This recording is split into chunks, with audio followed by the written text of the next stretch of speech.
건드리지 마나 안 물러납니다. 서울 변두리의 재래시장에서 허름한 트레이닝복 차림의 13살 소년이 어른 남자 셋 앞에 홀로 서 있습니다. 깡패 같은 사내들이 리어카를 발로 거칠게 차며 욕설을 퍼붓고 사과와 배가 진흙탕 속에 으깨져 구르는 소리가 시장의 소음 위로 끼어듭니다. 소년의 입가에서는 피가 묻어 흐르고 숨결마다 분노가 뜨겁게 피어오릅니다. 그 작은 가슴은 마치 폭발 직전의 화약처럼 쿵쿵 요동치고 있습니다. 산악 중 우두머리가 소년의 이마를 손가락으로 톡톡 밀며 비웃습니다. 이 지렁이만한 새끼가 눈가를 똑바로 떠. 퍽하는 소리와 함께 입가에서 피가 튀었지만 아이는 비명 한 번 지르지 않고 도끼 같은 눈으로 깡패를 노려보더군요. 대한민국 0.1% 재벌 회장인 제가 흙먼지 날리는 시장을 통해 그 아이를 구해낸 건 마치 젊은 날 제 모습을 보는 듯한 설명할 수 없는 본능 때문이었죠. 찢어진 입가로 허겁지겁 국밥을 밀어넣는 녀석이 안쓰러워 간이라도 맞춰주려 새우젓통을 집어든 찰나 아이의 외침에 제 심장은 얼어붙고 말았습니다. 아저씨, 저 그거 먹으면 목구멍 부어서 죽어요. 아이가 제 손목을 다급하게 낚아채는 순간 등골이 오싹해지며 머릿속이 하얗게 벼락을 맞은 듯 했습니다. 1000명 중 1명 꼴이라는 그 희귀한 새우 알레르기.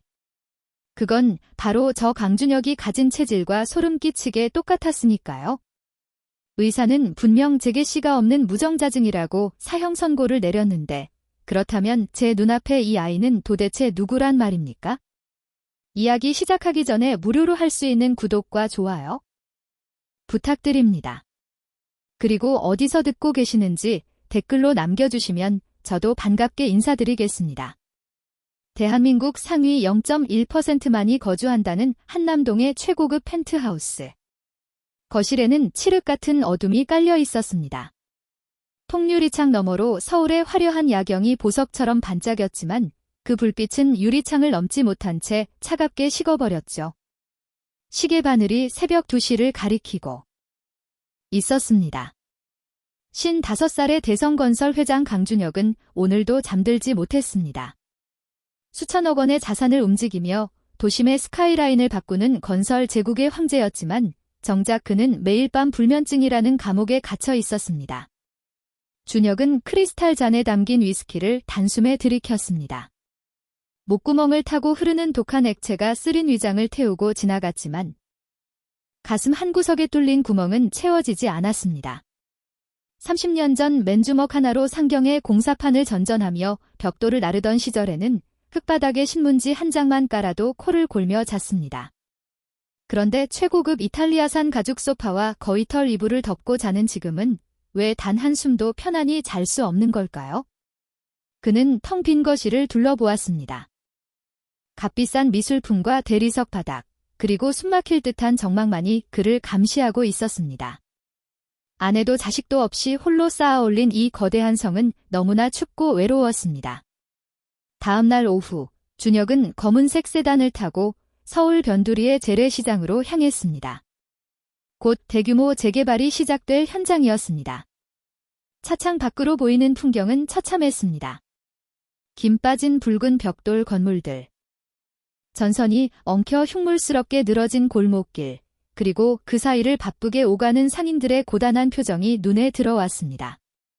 비서실장은 냄새나고 위험하다며 현장 방문을 만류했지만 준혁은 고집을 꺾지 않았습니다. 넥타이를 거칠게 풀어헤치고 차문을 열자마자 코끝을 찌르는 비릿한 생선 냄새와 묵은 먼지 냄새가 훅 끼쳐왔습니다. 역겨울 법도 했지만 준혁은 오히려 그 냄새가 반가웠습니다. 그것은 치열하게 살아있는 삶의 냄새였으니까요. 수행원들을 뒤로 물린 채 준혁은 홀로 시장 골목 깊숙한 곳으로 걸어 들어갔습니다. 낡은 슬레이트 지붕이 위태롭게 걸쳐진 골목 어귀에서 시끄러운 고성이 들려왔습니다. 이 새끼야, 눈을 어디다 뜨고 다녀. 걸걸한 목소리와 함께 우당탕, 무언가 무너지는 소리가 났습니다. 준혁의 미간이 찌푸려졌습니다. 소리가 나는 쪽으로 고개를 돌리자 건장한 산에 셋이 낡은 리어카를 발로 차 넘어뜨리고 있었습니다. 바닥에는 붉은 사과와 배들이 진흙탕에 뒹굴고 있었죠. 재개발 보상 문제로 상인들을 압박하러 온 용역 깡패들이 분명했습니다. 그런데 준혁의 발걸음을 멈추게 한 건 깡패들이 아니었습니다. 그들 앞을 가로막고 선 자그마한 체구의 소년 때문이었죠. 교복도 입지 않은 채 허름한 트레이닝복을 걸친 소년은 고작 13살이나 되어 보였습니다. 어른 셋이 위협하는데도 소년은 물러서지 않았습니다. 오히려 앙담은 입술로 깡패들을 노려보고 있었죠. 깡패 중 우두머리로 보이는 남자가 킬킬거리며 소년의 이마를 손가락으로 툭툭 밀었습니다. 꼬맹아, 가서 엄마 젖이나 더 먹고 와라. 여긴 어른들이 얘기하는 데야. 아저씨들이나 가서 똥기저귀나 갈고 오시지. 소년의 당돌한 대꾸에 깡패의 얼굴이 붉게 달아올랐습니다. 찰싹하는 파열음과 함께 소년의 고개가 돌아갔습니다. 무자비한 손찌검이었죠. 하지만 소년은 비명 한마디 지르지 않았습니다. 입가가 터져 피가 주르륵 흘러내리는데도 소년은 손등으로 피를 쓱 닦아내더니 짐승처럼 번뜩이는 눈으로 깡패를 올려다보았습니다. 그 눈빛을 보는 순간 준혁의 심장이 쿵하고 내려앉았습니다. 어디서 봤더라? 기억을 더듬을 필요도 없었습니다. 그것은 30년 전 공사판에서 십장에게 얻어맞으면서도 끝까지 눈을 피하지 않았던 젊은 날의 강준혁, 바로 자신의 눈빛이었습니다. 도끼처럼 서린 눈매, 고집스럽게 담은 턱선, 그리고 세상과 타협하지 않겠다는 오기까지. 소년은 소름 끼칠 정도로 과거의 자신을 닮아 있었습니다. 이 새끼가 눈 안 까나. 깡패가 다시 주먹을 치켜들었습니다. 이번에는 정말 위험해 보였습니다. 준혁은 생각할 겨를도 없이 앞으로 뛰쳐나갔습니다. 평생을 거친 현장에서 굴러먹은 몸이 본능적으로 반응했습니다. 깡패의 주먹이 소년의 얼굴에 닿기 직전 준혁의 두툼한 손이 깡패의 손목을 낚아챘습니다. 으드득 뼈가 비틀리는 소리가 날 정도로 강력한 악력이었습니다. 누구야? 당신. 깡패가 비명을 지르며 뒤를 돌아보았습니다. 고급 양복을 입은 중년 남자의 서슬퍼런 기세에 깡패들은 순간 움찔하며 뒷걸음질 쳤습니다. 뒤이어 준혁의 경호원들이 달려와 깡패들을 단숨에 제압했습니다. 바닥에 처박힌 깡패들이 살려달라고 비명을 질러댔지만 준혁의 귀에는 들어오지 않았습니다. 그의 시선은 오직 한 곳, 입가에 피를 흘리며 거칠게 숨을 몰아쉬는 소년에게 고정되어 있었으니까요. 준혁은 품에서 하얀 손수건을 꺼내 소년에게 다가갔습니다. 가까이서 보니 소년의 행색은 더욱 초라했습니다. 날개 빠진 운동화는 찢어져 있었고 무릎에는 흙먼지가 가득했죠. 하지만 그 꼬질꼬질한 얼굴 속에서도 눈동자만큼은 별처럼 빛나고 있었습니다. 준혁이 손수건을 건네려 하자 소년이 획하고 손을 쳐냈습니다. 동정 따윈 필요 없어요. 까칠한 목소리였습니다. 준혁은 허탈한 웃음이 터져나왔습니다. 건방진 녀석. 그런데 이상하게도 기분이 나쁘지 않았습니다. 오히려 가슴 한구석이 찌릿해져 왔죠. 동정이 아니라 거래다. 내가 내 옷에 묻은 먼지가 물어줄 테니 너는 그 피 좀 닦아라. 준혁은 억지로 소년의 손에 손수건을 쥐어주었습니다. 하얀 손수건에 붉은 선혈이 번져나갔습니다. 소년은 잠시 머뭇거리더니 거칠게 입을 훔쳤습니다. 이름이 뭐냐? 한태양이요. 태양이라. 이름 한 번 뜨겁네. 준혁은 바닥에 뒹굴고 찌그러진 사과 하나를 집어들었습니다. 흙이 묻어 볼품없어진 사과였지만 닦아내면 여전히 단단하고 맛있을 것 같았습니다. 마치 눈앞에 있는 이 아이처럼 말입니다. 뱃속에서 꼬르륵 하는 소리가 천둥처럼 울렸습니다. 태양의 얼굴이 홍당무처럼 빨개졌습니다. 밥은 먹고 다니냐? 안 먹어요. 거짓말은 못하는구먼. 따라와라. 국밥이나 한 그릇 하자. 준혁이 앞장서서 걸었습니다. 태양은 잠시 망설이는 듯하더니 이내 쭈그리고 일어나며 준혁의 뒤를 따랐습니다. 굶주림 앞에서는 자존심도 어쩔 수 없는 모양이었습니다. 낡은 시장 골목을 걸어가는 두 사람의 뒷모습. 억만장자 회장과 가난한 시장통 소년의 그림자가 묘하게 겹쳐 보였습니다. 그때 준혁은 알지 못했습니다. 오늘이 우연한 만남이 자신의 재벌 인생을 송두리째 뒤흔들 거대한 불꽃의 시작이라는 것을, 그리고 저 아이의 몸속에 자신과 똑같은 붉은 피가 흐르고 있다는 잔인한 운명의 서막을 말입니다. 시장 골목의 허름한 국밥집 안은 뽀얀 수증기로 가득 차 있었습니다. 구수하면서도 깊은 돼지뼈 우려낸 냄새가 콧속을 파고들었죠. 낡은 형광등이 깜빡거리며 내는 지직거리는 소리와 여기저기서 후루룩 국밥을 들이키는 소음이 뒤섞여 정신이 없었습니다. 평소라면 쳐다보지도 않았을 비위생적인 환경이었지만 준혁은 개의치 않았습니다. 맞은편에 앉은 소년 태양이 국밥을 먹는 모습에서 눈을 뗄 수 없었기 때문입니다. 태양은 며칠을 굶은 사람처럼 뚝배기에 코를 박고 있었습니다. 숟가락질을 할 때마다 낡은 트레이닝복 소매가 펄럭거렸고 입가에는 국물이 잔뜩 묻어 있었죠. 준혁은 말없이 깍두기 그릇을 태양 쪽으로 밀어주었습니다. 그러다 문득 국물 맛이 심심할 것 같다는 생각에 옆에 놓인 양념통으로 손을 뻗었습니다. 붉은 빛깔이 도는 새우젓 통이었습니다. 간이 좀 싱겁지 않으냐? 이거 좀 넣어라. 준혁이 새우젓 뚜껑을 열어 한 숟가락 듬뿍 벗어 태양의 뚝배기로 가져가려던 찰나였습니다. 국밥을 마시듯 삼키던 태양이 기겁하며 숟가락을 탁 내려놓았습니다. 그리고는 다급하게 손을 휘저어 준혁의 손목을 막아섰습니다. 안 돼요. 그거 넣으면 죽어요. 준혁의 손이 허공에서 멈췄습니다. 태양의 눈동자가 공포로 잘게 떨리고 있었습니다. 새우 알레르기가 있어요. 조금만 먹어도 목구멍이 부어서 숨을 못 쉬어요. 순간 준혁의 등줄기로 차가운 얼음물이 쏟아지는 듯한 전율이 스치고 지나갔습니다. 덜그럭 준혁이 들고 있던 숟가락이 테이블 위로 떨어졌습니다. 새우 알레르기. 그것은 단순한 식성이 아니었습니다. 준혁 자신도 각종 껍질이 조금이라도 섞인 음식을 먹으면 기도가 부어올라 응급실에 실려가야만 하는 특이 체질이었으니까요. 수천 명 중 한 명 있을까 말까 한 희귀한 알러지였습니다. 준혁은 멍하니 태양의 얼굴을 뜯어보았습니다. 땀에 젖은 앞머리 아래로 드러난 굵은 눈썹, 콧날의 각도, 그리고 무엇보다 긴장하면 오른쪽 귀를 살짝 깨무는 저 버릇. 방금 전 깡패들과 대치할 때는 보이지 않던 사소한 습관들이 국밥집의 백열등 아래 선명하게 드러나고 있었습니다. 마치 거울 속에 비친 자신의 어린 시절을 보고 있는 것만 같았죠. 심장이 불규칙하게 요동치기 시작했습니다. 너 혹시 나이가 몇이야? 준혁의 목소리가 미세하게 떨렸습니다. 태양은 물을 벌컥벌컥 들이키고는 손등으로 입을 쓱 닦으며 무심하게 대답했습니다. 13살이요. 중학교 1학년인데 학교는 잘 안 가요. 13살. 준혁은 머릿속으로 빠르게 숫자를 계산했습니다.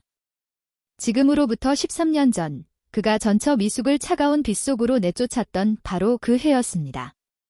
당시 미숙은 임신 6달이라고 했었죠.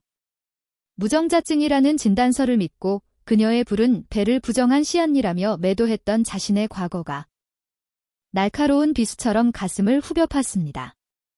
아버지는? 준혁은 마른 침을 삼키며 가장 묻기 두려웠던 질문을 던졌습니다. 태양은 잠시 숟가락질을 멈추더니 씁쓸한 표정으로 웃었습니다. 그늘진 미소였습니다. 몰라요. 엄마 말로는 제가 태어나기도 전에 도망갔대요. 아주 나쁜 놈이라고 했어요. 쿵 준혁의 심장이 바닥으로 떨어져 내리는 소리가 들리는 듯 했습니다. 태어나기도 전에 도망간 나쁜 놈, 그 말이 준혁의 가슴에 화살처럼 박혔습니다. 우연이라고 하기에는 너무나 많은 것들이 맞아떨어지고 있었습니다. 희귀한 알레르기, 아이의 나이, 그리고 부재하는 아버지. 준혁은 식은땀이 흐르는 손바닥을 바지에 문질러 닦았습니다. 정말 만약에 그때 그 병원의 진단이 틀렸다면, 내가 내 핏줄을 내 손으로 버린 것이라면, 상상하는 것만으로도 숨이 턱 막혀왔습니다. 잘 먹었습니다, 아저씨. 태양이 자리에서 일어나 배를 두드렸습니다. 준혁은 혼란스러운 정신을 가까스로 붙잡고 계산을 마쳤습니다. 밖으로 나오자 이미 해가 저물어 시장 골목에는 어둠이 내려앉아 있었습니다. 비릿한 바다 냄새가 바람을 타고 불어왔습니다. 집이 어디냐? 데려다 주마. 됐어요. 혼자 갈 수 있어요. 위험해서 그런다. 잠깐 말고 앞장서. 준혁은 투덜거리듯 말했지만 그의 시선은 태양의 등에서 떨어질 줄을 몰랐습니다. 가로등 불빛 아래 비친 소년의 그림자가 준혁의 그림자와 겹쳐지며 길게 늘어졌습니다. 시장 깊숙한 곳으로 들어갈수록 비린내는 더욱 짙어졌습니다. 질척거리는 바닥에는 생선 비린 물이 고여 있었고 파리들이 윙거리는 소리가 귀가를 맴돌았습니다. 여기에요. 태양이 멈춰선 곳은 시장 가장 구석진 곳에 있는 낡은 생선가게였습니다. 간판도 없이 매직으로 대충 쓴 가격표들이 펄럭이고 있었죠. 가게 앞 갈색 데크에는 팔다 남은 고등어와 갈치 몇 마리가 얼음 위에 널브러져 있었습니다. 그리고 그 안쪽 형광등 불빛 아래에서 한 여자가 등을 돌린 채 생선을 손질하고 있었습니다. 고무 장갑을 낀 손으로 능숙하게 생선배를 가르고 내장을 꺼내는 뒷모습. 펑퍼짐한 몸빼바지에 핏물이 묻은 앞치마를 두른 여자의 어깨는 고단한 삶의 무게를 지탱하느라 굽어 있었습니다. 준혁은 그 뒷모습을 보는 순간 숨을 쉴 수가 없었습니다. 14년 전 자신의 집에서 우아하게 꽃꽂이를 하던 아내의 뒷모습과 묘하게 겹쳐 보였기 때문입니다. 엄마. 나왔어. 태양이 가게 안으로 뛰어 들어갔습니다. 여자가 일손을 멈추고 천천히 몸을 돌렸습니다. 밥은 어디 가서 또 싸움이라도 친 건 아니지? 여자의 목소리는 거칠고 갈라져 있었습니다. 흐트러진 머리카락 사이로 드러난 얼굴은 세월의 풍파를 정통으로 맞은 듯 주름지고 거칠러져 있었죠. 하지만 준혁은 알아볼 수 있었습니다. 그 눈매, 그 입술. 비록 늙고 병들었지만 그녀는 분명 미숙이었습니다. 준혁의 발이 바닥에 본드로 붙은 듯 움직이지 않았습니다. 미숙이 고무 장갑을 낀 손으로 이마에 땀을 훔치다가 가게 입구에 서 있는 낯선 남자를 발견했습니다. 고급 양복을 입은 중년의 사내. 시장 통과는 전혀 어울리지 않는 이질적인 존재. 미숙의 눈이 천천히 커지더니 이내 공포로 물들었습니다. 들고 있던 생선칼이 도마 위로 툭 하고 떨어졌습니다. 당신이 여길 어떻게? 미숙의 입술이 파르르 떨렸습니다. 14년 전 이혼 법정에서 마지막으로 보았던 전남편 강준혁이 자신의 눈앞에 서 있었으니까요. 준혁은 입을 열려고 했지만 목구멍이 꽉 막혀 아무런 소리도 나오지 않았습니다. 시선이 미숙의 붉게 부른 손마디와 생선 비늘이 덕지덕지 붙은 앞치마에 고정되었습니다. 자신이 호화로운 펜트하우스에서 최고급 위스키를 마시는 동안 그녀는 이 차가운 시멘트 바닥에서 생선 내장을 파내며 살고 있었던 겁니다. 엄마, 아는 사람이야. 아까 나 도와준 아저씨인데. 태양이 영문을 모르겠다는 표정으로 미숙과 준혁을 번갈아 보았습니다. 그 순간 미숙이 비명을 지르듯 태양을 자신의 등 뒤로 확 잡아 끌었습니다. 마치 맹수로부터 새끼를 보호하려는 어미 짐승처럼 말이죠. 뒤로 물러나. 저 사람 쳐다보지도 마. 미숙아. 준혁이 떨리는 목소리로 그녀의 이름을 불렀습니다. 한 발짝 다가가려 하자 미숙이 소스라치게 놀라며 뒷걸음질 쳤습니다. 그녀의 눈에는 증오와 두려움이 뒤섞인 눈물이 고여 있었습니다. 오지 마. 가까이 오지 마. 당신이 왜 여기에 있어? 우리 다 잊었다고 했잖아. 죽은 사람 취급한다고 했잖아. 미숙아, 내가 할 말이... 준혁은 억장이 무너지는 기분이었습니다. 무슨 말을 해야 할까요? 미안하다는 말로는 턱없이 부족했습니다. 그때 태양이 준혁을 흘금 쳐다보았습니다. 그 눈빛에 담긴 의문이 준혁을 더욱 비참하게 만들었습니다. 아들이 아버지를 앞에 두고도 알아보지 못하는 이 기막힌 상황. 가. 제발 가란 말이야.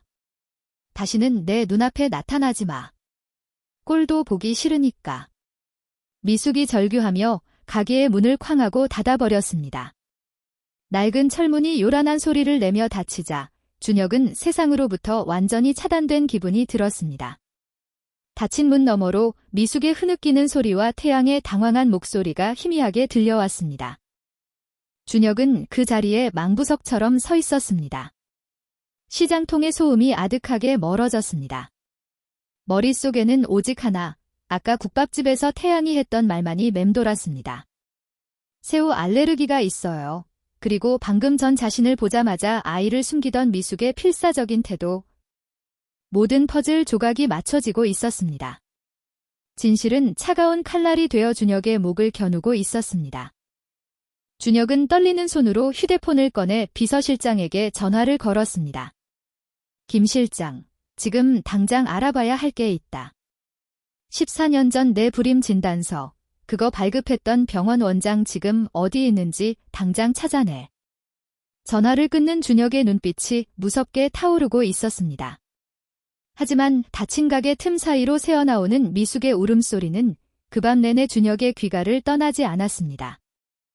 그리고 어둠 속에서 누군가가 이 모든 광경을 지켜보고 있다는 사실을 준혁은 까맣게 모르고 있었습니다. 다시 오지 마요. 꼴도 보기 싫으니까. 녹슨 철문이 비명 같은 괴음을 내며 닫혔습니다. 쾅. 그 소리가 좁은 골목을 타고 준혁의 가슴 한복판을 강타했습니다. 눈앞에서 사라진 미숙의 얼굴, 공포와 경멸로 얼룩진 그 눈빛이 잔상처럼 남아 지워지지 않았습니다. 아까 문 너머로 들려오던 미숙의 흐느낌과 태양의 당황한 목소리마저 뚝 끊겼습니다. 준혁은 망부석처럼 그 자리에 박혀 있었습니다. 코끝을 찌르던 비릿한 생선 냄새가 어느새 죄책감이라는 역한 냄새로 바뀌어 폐부 깊숙이 스며들었습니다. 준혁은 비틀거리는 걸음으로 골목을 빠져나왔습니다. 대기하고 있던 검은색 세단에 몸을 실었지만 손끝이 덜덜 떨려 안전벨트조차 매기 힘들었습니다. 차창 밖으로 멀어지는 시장의 불빛들이 마치 그를 비웃는 도깨비불처럼 어지럽게 춤을 추었습니다. 그날 밤 준혁은 펜트하우스의 서재에 틀어박혔습니다. 최고급 양주병이 바닥을 뒹굴고 있었지만 취기는커녕 정신이 더욱 맑고 또렷해지는 고통스러운 밤이었습니다. 그는 책상 위에 놓인 낡은 사진 한 장을 집어들었습니다. 14년 전 찢어버리려다 참아버리지 못해 금고 깊숙한 곳에 숨겨두었던 결혼 사진이었습니다. 사진 속의 미숙은 수줍게 웃으며 배를 감싸 안고 있었습니다. 회장님, 안타깝지만 무정자증입니다. 자연 임신은 불가능합니다. 의사의 건조한 그 한마디가 귀가에 이명처럼 울렸습니다. 그 말이 준혁의 인생을, 그리고 한 여자의 인생을 송두리째 박살냈습니다. 임신. 딴 놈 씨를 베고 어디서 감히 내 아들 발목을 잡아? 당장 나가, 이 더러운 년. 어머니의 표독스러운 고함 소리. 억울하다며 바지 가랑이를 붙잡고 울던 미숙의 모습. 그리고 짐짝처럼 내던져지던 그날의 비 내리는 풍경이 파노라마처럼 스쳐 지나갔습니다. 준혁은 괴로움에 머리를 감싸 쥐었습니다. 정말 만약에 그 의사의 진단이 오진이었다면? 아니, 누군가에 의해 조작된 것이라면? 준혁은 짐승처럼 울부짖으며 술잔을 벽으로 집어던졌습니다. 쨍그랑. 날카로운 파열음과 함께 유리 조각이 사방으로 튀었습니다. 확신이 필요했습니다. 심증은 차고 넘쳤지만 제 눈으로 확인해야만 했습니다. 다음 날부터 준혁의 이중 생활이 시작되었습니다.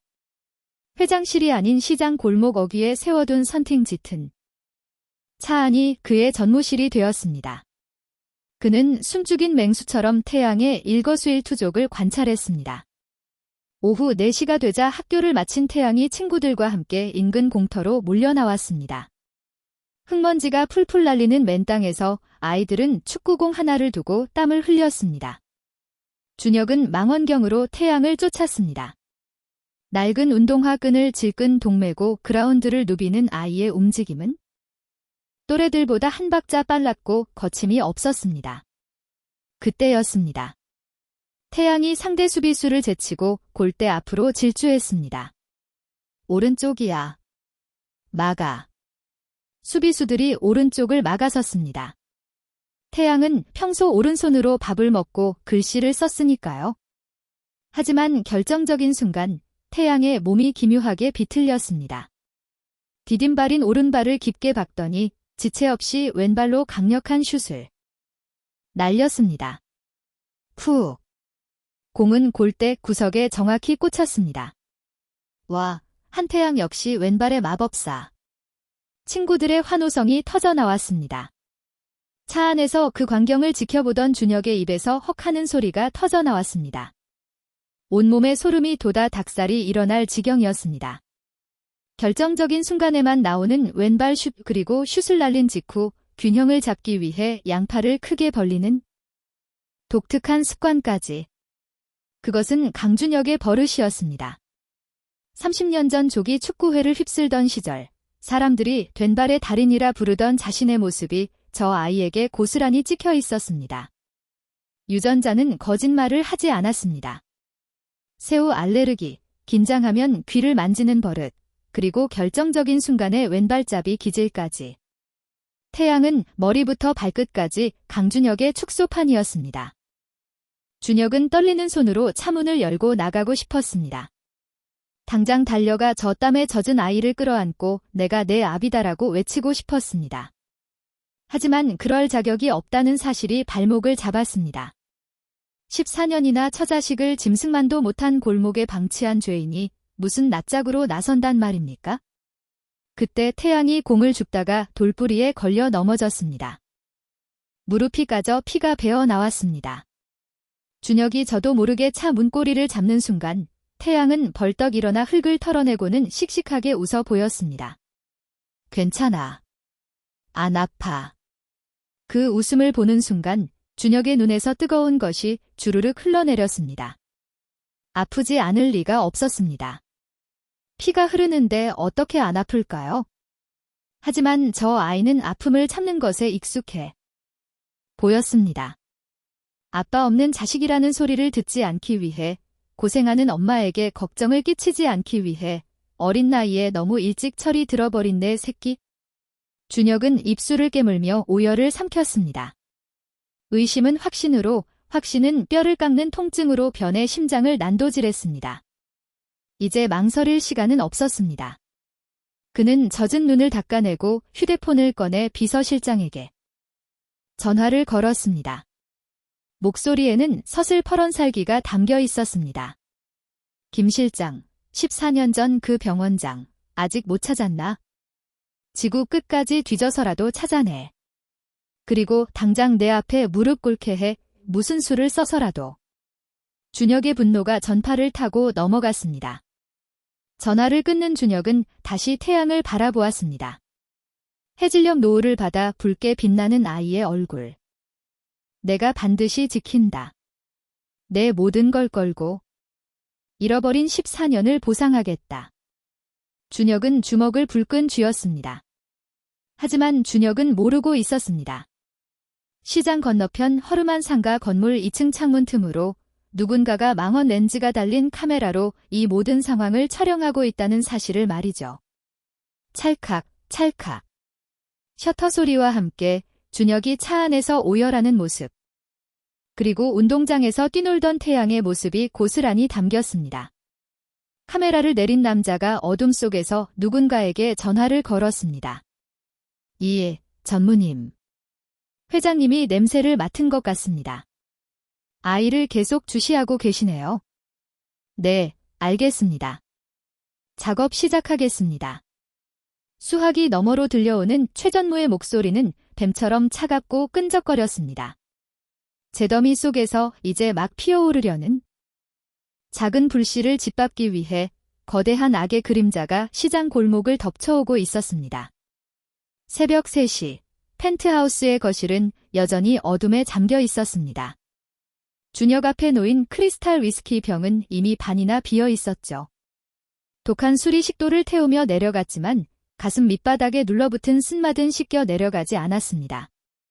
취기가 오를수록 14년 전 그날의 기억은 오히려 고화질 영상처럼 선명하게 되살아나 그를 괴롭혔습니다.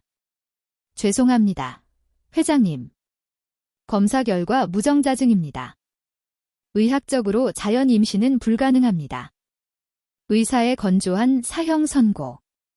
그 한마디가 모든 비극의 씨앗이었습니다. 그날 밤 본가로 달려갔을 때 어머니는 기다렸다는 듯이 미숙을 거실 바닥에 무릎 꿇려놓고 있었습니다. 임신 6달이라 불러온 배를 감싸 안고 파들파들 떨던 미숙의 모습. 밖에는 장대비가 쏟아지고 있었고 천둥 소리가 집안을 뒤흔들었습니다. 어디서 근본 없는 것이 씨도 없는 집에 들어와서 뻐꾸기 새끼를 까려고 해? 당장 나가. 내 발로 안 나가면 머리채를 끌어다 내칠 테니까. 어머니의 고함 소리는 천둥보다 더 무서웠습니다. 미숙은 준혁의 바지 가랑이를 붙잡고 울부짖었습니다. 여보, 나야. 나. 못 믿어. 당신 아이야. 진짜 당신 아이라고. 하지만 준혁은 매몰차게 그 손을 뿌리쳤습니다. 의사의 진단서라는 종이 한 장이 아내와의 사랑보다 더 무거웠던 어리석은 시절이었으니까요. 붉은 인주가 묻은 도장이 이혼 서류에 찍히던 그 둔탁한 소리가 지금도 귀가에 이명처럼 들려왔습니다. 준혁은 괴로움에 몸서리 치며 소파 깊숙이 몸을 파묻었습니다. 만약 그 진단이 틀렸다면, 내가 내 핏줄을 내 손으로 진흙탕에 내다 버린 것이라면, 심장이 쇠갈고리로 긁히는 듯한 통증이 밀려왔습니다. 다음 날 아침, 준혁은 출근하는 대신 다시 시장으로 향했습니다. 검은색 선팅이 짙게 된 차 안에서 그는 도둑놈처럼 태양을 지켜보았습니다. 오전 11시, 태양은 학교에 가지 않고 가게 일을 돕고 있었습니다. 자기 몸통만한 얼음 포대를 어깨에 짊어지고 나르는 소년의 등에는 땀이 비 오듯 흘렀습니다. 태양이 얼음을 붓고 허리를 펴며 습관적으로 오른쪽 귓불을 만지작거렸습니다. 그리고 땀에 젖은 모자를 벗어 털었는데 그 동작 하나하나가 준혁의 거울을 보는 듯 했습니다. 결정적인 것은 태양이 바닥에 떨어진 깡통을 무의식적으로 걷어찰 때였습니다. 디딤발을 굳게 하고 왼발로 정확하게 걷어차는 각도. 그것은 준혁이 젊은 시절 조기 축구회에서 날리던 슈폼과 오차 없이 똑같았습니다. 준혁은 차 안에서 주먹을 입에 넣고 터져나오는 오열을 틀어막았습니다. 의심은 확신으로 변해 있었습니다.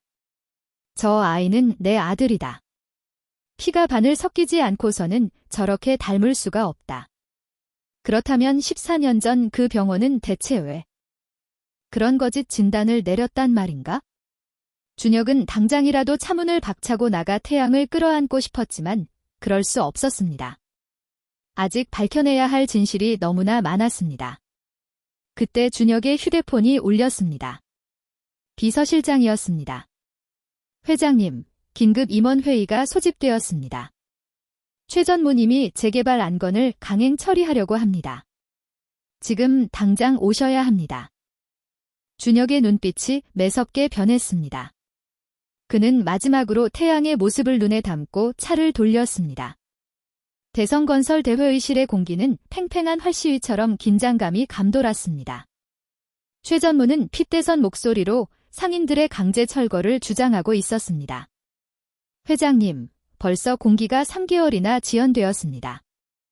2주 대책이고 뭐고 일단 밀어버려야 합니다. 하루 이자가 얼만지 아십니까? 최 전무의 탐욕스러운 눈빛이 번들거렸습니다. 준혁은 책상을 주먹으로 콱 내리쳤습니다. 묵직한 진동이 회의실을 울렸습니다. 사람이 살고 있어. 거기엔 아이들도 있고 노인들도 있다고. 대책 없이 내쫓으면 그 사람들은 다 죽으란 소리야. 내 허락 없이는 포크레인 한 대도 못 들어간다. 알겠나? 준혁의 서슬퍼런 일갈에 최 전무는 입술을 깨물며 물러섰지만 그 눈빛 속에 숨겨진 살기는 더욱 짙어지고 있었습니다. 회의가 끝나자마자 준혁은 다시 시장으로 차를 몰았습니다. 불안했습니다. 최전무가 순순히 물러날 위인이 아니라는 걸 누구보다 잘 알고 있었으니까요. 오후 5시 입구에 도착한 준혁의 눈에 아수라장이 된 생선 가게가 들어왔습니다. 아줌마, 말이 안 통하네. 좋은 말로 할 때 비키라고. 검은 양복을 입은 용역 깡패들이 미숙의 가게 좌판을 엎어버리고 있었습니다. 얼음 위로 쏟아진 생선들이 바닥에 뒹굴었고 미숙은 깡패의 다리를 붙잡고 늘어지고 있었습니다. 이거 나가요? 못 나가. 우리는 갈 데가 없단 말이야. 이 옆에 내가... 진짜. 깡패가 미숙을 발로 차려는 순간 가게 안쪽에서 태양이 뛰쳐나왔습니다. 우리 엄마 건드리지 마. 태양은 자신보다 2배는 큰 덩치의 깡패에게 몸을 날렸습니다. 박치기로 깡패의 배를 들이받았지만 역부족이었습니다. 깡패가 태양의 멱살을 잡아들어 올리더니 주먹을 치켜들었습니다. 어린 놈의 새끼가 눈에 베인 게 없나? 그만둬. 천둥 같은 고함과 함께 준혁이 나타났습니다. 그는 순식간에 깡패의 팔을 낚아채 뒤로 꺾어버렸습니다.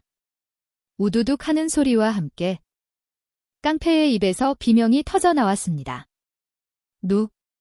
누구야? 내 구역에서 행패 부리지 말고 꺼져. 다시 한번 얼쩡거렸다간 그땐 경찰이 아니라 내 손에 죽는다. 준혁의 살기 등등한 눈빛에 깡패들은 기가 눌려 뒷걸음질 쳤습니다. 바닥에 주저앉은 미숙은 흐트러진 머리칼을 한 채 공포에 질려 떨고 있었습니다. 준혁이 미숙을 일으키려 손을 뻗었지만 미숙은 그 손을 거칠게 쳐냈습니다. 손대지 마. 당신 내 회사 사람이지? 당신이 시킨 거지? 미숙의 눈에는 증오가 활활 타오르고 있었습니다. 준혁의 가슴이 철렁 내려앉았습니다. 아니야, 미숙아. 나는 막으려고. 거짓말하지 마. 14년 전에도 넌 날 버렸어. 이번엔 우리 삶의 터전까지 뺏으려는 거야. 오해였다는 말이 목구멍까지 차올랐지만 뱉을 수가 없었습니다. 지금 상황에서 무슨 말을 해도 변명으로만 들릴 테니까요. 태양이 미숙을 부축하며 준혁을 노려보았습니다. 그 눈빛은 깡패를 볼 때보다 더 차갑고 적대적이었습니다. 준혁은 피가 거꾸로 솟는 듯한 절망감을 느꼈습니다. 그날 밤 최전무의 개인 사무실. 창밖으로 내려다 보이는 서울의 야경은 붉게 물들어 있었습니다. 최전무는 위스키 잔을 흔들며 누군가와 통화를 하고 있었습니다. 네, 전무님. 강 회장이 눈치를 챈 것 같습니다. 오늘 용역들까지 직접 막아섰습니다. 수화기 너머의 신고에 최전무의 입꼬리가 비릿하게 올라갔습니다. 그는 책상 위에 놓인 강준혁과 한태양의 유전자 검사 결과지 사본을 라이터불로 태우기 시작했습니다. 종이가 검은 재가 되어 사그라들었습니다. 피는 못 속인다더니 기어이 냄새를 맡으셨구먼. 최전무가 재떨이에 남은 불씨를 비벼 나지막이 속삭였습니다. 둘이 더 가까워지기 전에 처리해. 싹 다 불태워버려. 재더미가 되면 유전자고 나발이고 아무것도 안 남을 테니까. 어둠 속에서 악마의 지시가 떨어졌습니다. 14년 전 조작된 진실을 덮기 위해 이번에는 더 거대한 불길이 시장 골목을 향해 입을 벌리고 있었습니다. 어둠이 짙게 깔린 시장 골목, 가로등 하나 없는 구석진 전봇대 뒤에는 오늘도 검은 그림자가 서 있었습니다. 강준혁이었습니다. 그는 최고급 이탈리아 양복 대신 수행비서가 구해온 낡은 점퍼를 걸치고 모자를 깊게 눌러쓴 채 하염없이 한 곳만을 바라보고 있었습니다. 그의 시선이 닿는 곳은 반지하방의 작은 창문이었습니다. 창문 너머로 노란 백열등 불빛이 새어나왔습니다. 좁은 방 안에서 태양이 미숙의 어깨를 주물러주는 그림자가 보였습니다. 엄마, 시원해. 오늘 많이 힘들었지? 아니야. 우리 아들 덕분에 하나도 안 힘들어. 어구, 내 새끼 손이 약손이네. 낡은 새빵 틈으로 새어나오는 모자의 웃음소리가 준혁의 가슴을 후벼 팠습니다. 손을 뻗으면 닿을 듯 가까운 거리였지만 그들 사이에는 14년이라는 건널 수 없는 강이 흐르고 있었습니다. 준혁은 주머니 속에서 차갑게 식은 캔커피를 만지작거렸습니다. 차마 건네지도 못하고 밤새 쥐고만 있어 미지근해진 커피캔이 그의 처지와 닮아 있었습니다. 자신이 누리는 펜트하우스의 호화로움보다 곰팡이 핀 저 반지하방의 온기가 훨씬 더 따뜻해 보였습니다. 준혁은 스스로가 역겨웠습니다. 저 아이가 내 핏줄이라는 것을 본능이 외치고 있는데 아직도 용기가 없어 그림자처럼 숨어만 있는 자신이 비겁하게 느껴졌습니다. 다음 날 아침, 대성건설 본사 대회의실. 무거운 마음가짐이 테이블을 사이에 두고 팽팽한 긴장감이 감돌았습니다. 에어컨 바람이 윙거리는 소리마저 소음처럼 느껴질 만큼 정적이 흘렀습니다. 준혁의 맞은편에는 사촌형이자 그룹의 2인자인 최전무가 삐딱하게 앉아 만년필을 딱딱거리고 있었습니다. 회장님, 벌써 공기가 3개월이나 지연됐습니다. 하루 이자가 얼만지 아십니까? 날파리 붙은 시장통 하나 미는 게 뭐 그리 어렵다고 자꾸 시간을 끄십니까? 최전무의 목소리에는 짜증이 섞여 있었습니다. 그의 눈빛은 탐욕으로 번들거렸습니다. 저 인간에게는 저곳에 사는 사람들이 그저 밟아 없애야 할 바퀴벌레로밖에 보이지 않는 모양이었습니다. 준혁은 서류 뭉치를 테이블 위에 던지듯 내려놓았습니다. 사람이 살고 있어. 거기엔 70 먹은 노인도 있고 학교 다니는 아이들도 있다고. 2주 대책도 없이 한겨울에 길바닥으로 내몰라는 거야? 내 눈에 흙이 들어가기 전엔 절대 안 돼, 회장님. 우린 자선 사업가가 아닙니다. 주주들이 보고 있어요. 이번 주 안으로 철거 시작 안 하면 제 방식대로 처리하겠습니다. 최전무가 자리를 박차고 일어났습니다. 준혁을 노려보는 그의 눈에 서늘한 살기가 스쳤습니다. 회의실 문이 쾅 닫히고 나서야 준혁은 떨리는 손으로 물잔을 집어들었습니다. 물이 넘쳐 손등을 적셨지만 준혁은 알지 못했습니다. 불안했습니다. 최전무의 방식이라는 게 얼마나 잔인하고 비열한지 누구보다 잘 알고 있었기 때문입니다. 그날 오후, 우려는 현실이 되었습니다. 시장 입구 쪽에서 요란한 굉음이 들려왔습니다. 검은 스타렉스 2대가 흙탕물을 튀기며 들어닥치더니 쇠 파이프를 든 건장한 산에 10여 명이 우르르 쏟아져 나왔습니다. 용역 깡패들이었습니다. 밀어버려. 싹 다 엎어. 대장 노릇을 하는 놈의 고함과 함께 시장은 순식간에 아수라장이 되었습니다. 과일 좌판이 엎어지고 할머니들이 비명을 지르며 도망쳤습니다. 깡패들은 마치 훈련받은 맹수들처럼 가장 약한 곳을 노렸습니다. 그들의 발길이 향한 곳은 시장 가장 안쪽, 미숙의 생선가게였습니다. 와장창. 유리창이 깨지는 날카로운 타여름이 골목을 찢었습니다. 아줌마. 좋은 말로 할 때 비키라고 했지? 깡패 하나가 생선 진열대를 발로 걷어찼습니다. 얼음과 생선들이 바닥에 나뒹굴었고 비린내 섞인 물이 사방으로 튀었습니다. 미숙은 바닥에 엎어진 채 깡패의 바지 가랑이를 붙잡고 늘어졌습니다. 안 돼. 이거 못 나가. 우리 식구 밥줄이야. 제발 이러지 마요. 이 옆에 내가 진짜 죽고 싶어 환장했나? 깡패가 미숙의 머리채를 휘어잡으려는 순간이었습니다. 엄마 건드리지 마. 가게 안에서 태양이 튀어나왔습니다. 아직 애 중학생이었지만 엄마를 지키겠다는 일념 하나로 깡패의 허리를 감싸 안고 밀어붙였습니다. 이 지렁이만한 새끼가. 깡패는 코웃음을 치며 태양의 멱살을 잡아들어 올렸습니다.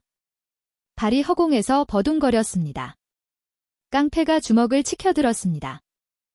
그 주먹이 태양의 얼굴에 꽂히기 직전 검은 그림자가 바람처럼 날아들었습니다. 퍽. 둔탁한 타격음과 함께 깡패의 몸이 낙엽처럼 날아가 처박혔습니다. 강준혁이었습니다. 그는 숨을 헐떡이며 태양을 등 뒤로 감쌌습니다. 핏발선 눈으로 깡패들을 노려보는 준혁의 모습은 이성을 잃은 야수와 같았습니다. 내 구역에서 행패 부리지 말라고 했지? 준혁의 목소리는 지옥에서 울려 퍼지는 듯 낮고 굵었습니다. 뭐야, 이 아저씨는? 다구리쳐. 깡패 셋이 새 파이프를 들고 동시에 덤벼들었습니다. 하지만 공사판에서 잔뼈가 굵은 이를 당해낼 수는 없었습니다. 준혁은 날아오는 파이프를 맨손으로 막아내고 정강이를 걷어차고 명치를 가격했습니다. 비명과 함께 놈들이 바닥을 기었습니다. 준혁의 입가가 터져 피가 흘렀고 양복은 찢어졌지만 그는 물러서지 않았습니다. 꺼져, 당장 꺼져. 한 번만 더 내 눈에 띄면 그땐 걸어서 못 나갈 줄 알아. 준혁의 서슬퍼런 기세에 눌린 깡패들이 욕설을 내뱉으며 도망쳤습니다. 시장 골목에는 다시 정적이 찾아왔습니다. 깨진 유리 조각을 밟는 소리만이 바스락거렸습니다. 준혁은 거친 숨을 몰아쉬며 뒤를 돌아보았습니다. 괜찮니? 다친 데 없. 날카로운 손찌검 소리가 준혁의 뺨을 강타했습니다. 고개가 돌아갈 정도로 매운 손맛이었습니다. 미숙이었습니다. 그녀는 흐트러진 머리칼을 한 채 공포와 분노가 뒤섞인 눈으로 준혁을 노려보고 있었습니다.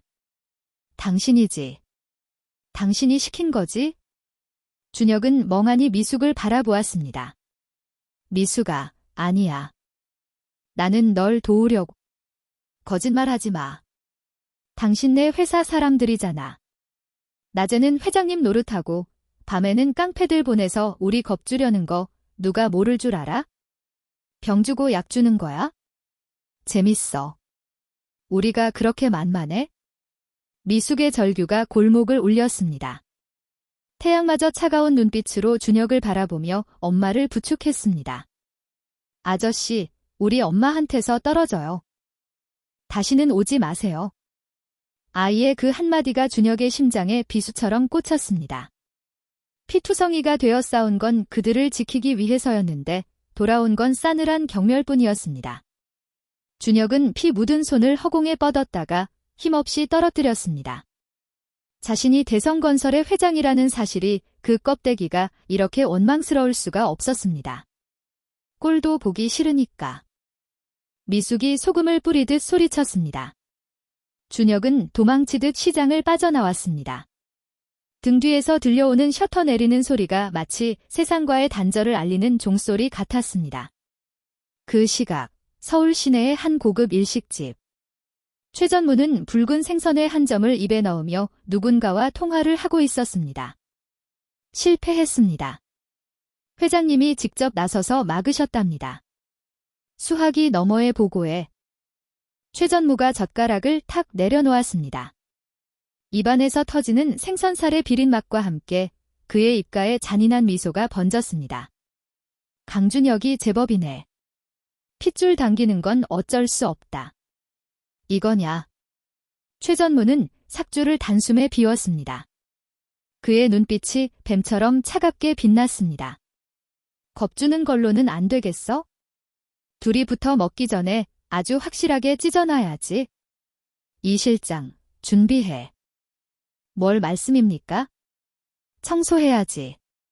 쓰레기들은 태워서 없애는 게 제일 깔끔하잖아. 최전무의 시선이 창밖의 붉은 네온사인을 향했습니다. 마치 활활 타오르는 불길처럼 일렁이는 붉은 빛, 그것은 곧 시장 골목을 집어삼킬 재앙의 예고편이었습니다. 재더미가 될 운명 앞에서 준혁의 처절한 몸부림은 이제 막 시작되고 있었습니다. 서울 구로동의 뒷골목. 낡은 오피스텔 단지 위로 장대비가 억수같이 쏟아지고 있었습니다. 페인트가 벗겨져 흉물스러운 외벽에는 달방 있음이라는 종이가 비에 젖어 너덜거렸고 복도에는 곰팡이 썩은 내와 찌든 담배 연기가 뒤섞여 숨을 쉬기조차 여려웠습니다. 준혁은 구두굽 소리를 죽이며 304호 앞에 섰습니다. 문틈 사이로 텔레비전 예능 프로그램의 웃음소리가 흘러나오고 있었습니다.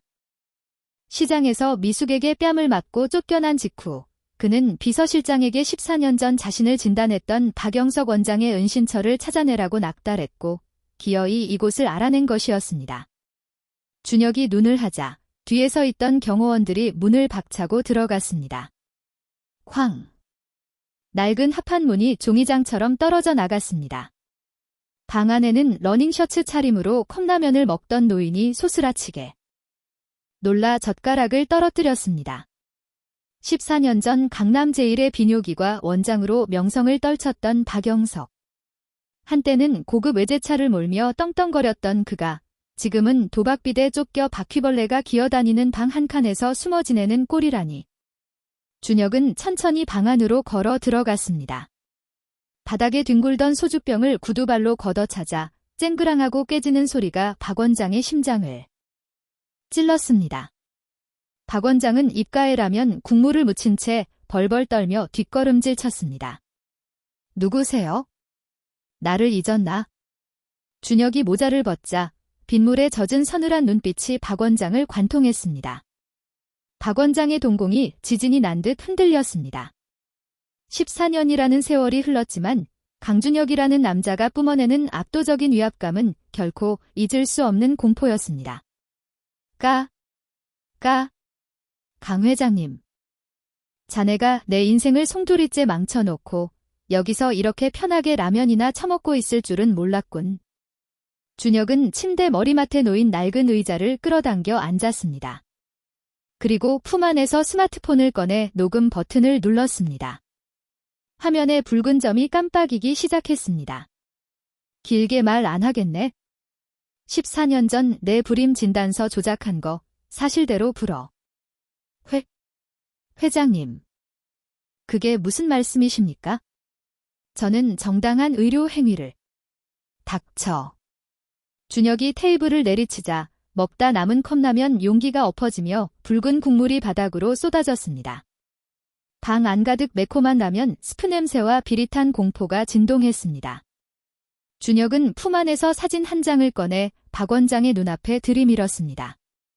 오스트리아 빈의 어느 음대 앞에서 바이올린 케이스를 메고 환하게 웃고 있는 젊은 여자의 사진이었습니다. 자네 딸이지? 박지은 양 유학 자금이 꽤 탄탄한데 도박빚에 허덕이는 아비가 무슨 돈으로 뒷바라지를 하나 싶어서 내 뒷조사를 좀 해봤지. 박 원장의 얼굴이 백지장처럼 하얗게 질렸습니다. 내 변호인단이 움직이면 자네 딸 유학은커녕 공범으로 몰려 한국으로 송환될 거야. 선택해. 여기서 사실대로 불고 광명 찾을지 아니면 딸 인생까지 시궁창으로 끌고 들어갈지. 안 돼. 제 딸은 건드리지 마십시오. 제발요, 회장님. 박 원장이 바닥에 무릎을 꿇고 준혁의 바지단을 붙잡았습니다. 이기적인 부정이었습니다. 남의 가정은 처참하게 짓밟아 놓고 제 자식 귀한 줄은 아는 그 이중적인 태도에 준혁은 속에서 뜨거운 것이 울컥 치밀어 올랐습니다. 준혁은 박 원장의 멱살을 잡아 끌어 자신의 얼굴 가까이 댔습니다.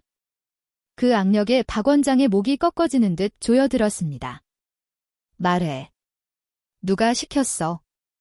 누가 내 정자가 없다고 거짓말하라고 시켰냐고? 최전무입니다. 최강수 전무가 시켰습니다. 박 원장의 입에서 기어이 그 이름이 터져나왔습니다. 준혁의 손에 힘이 들어갔습니다. 예상은 했지만 막상 육성으로 확인하는 순간 전신에 소름이 돋고 머리카락이 쭈뼛 서는 것 같았습니다. 언제부터야? 언제부터 작당한 거야? 14년 전 겨울이었습니다. 최 전무가 찾아와서 강 회장님은 절대 아이를 가지면 안 된다고 했습니다. 아이가 생기면 그룹 경영권 승계에 문제가 생긴다고. 무조건 불임으로 만들려고 거액을 줬습니다. 강남 빌딩 한 채 값을 받았습니다. 제가 죽을 죄를 지었습니다. 박 원장은 본을 터트리듯 모든 것을 토해냈습니다. 준혁의 정액검사 샘플을 바꿔치기하고 가짜 차트를 만들고 미숙이 임신했다는 사실을 알렸을 때 최 전무가 쾌재를 부르며 뻐꾸기 둥지 작전이라 칭했다는 사실까지. 뻐꾸기 둥지 작전.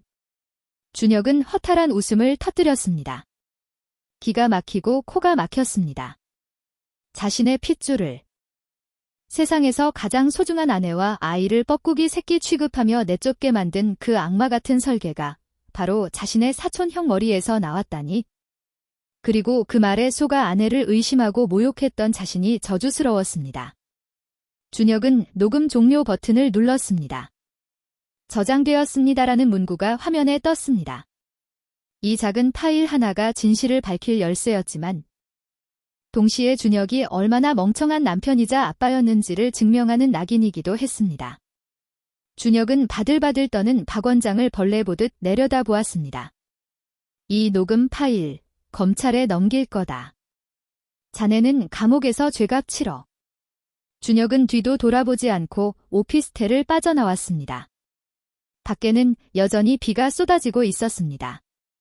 차가운 빗방울이 뜨거워진 얼굴을 때렸지만 준혁은 우산도 쓰지 않은 채 비를 맞았습니다.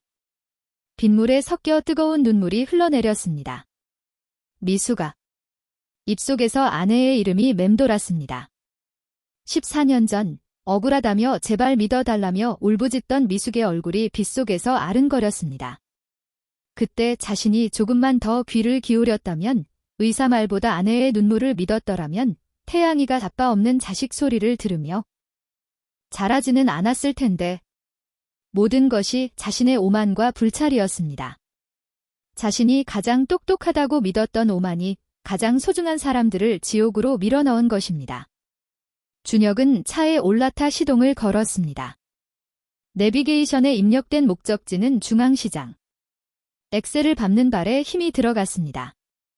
와이퍼가 미친 듯이 춤을 췄지만 앞이 보이지 않을 정도로 눈물이 차올랐습니다. 지금 당장 가야 해.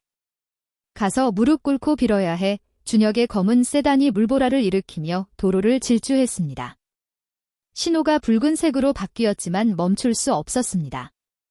14년을 기다리게 했는데 1분 1초도 더 지체할 수 없었습니다. 옆 좌석에 놓인 스마트폰 속 녹음 파일이 천근만근 무겁게 느껴졌습니다. 이것만 들려주면, 이 진실만 밝히면 미숙이 문을 열어줄까요? 아니, 문을 열어주지 않아도 좋았습니다.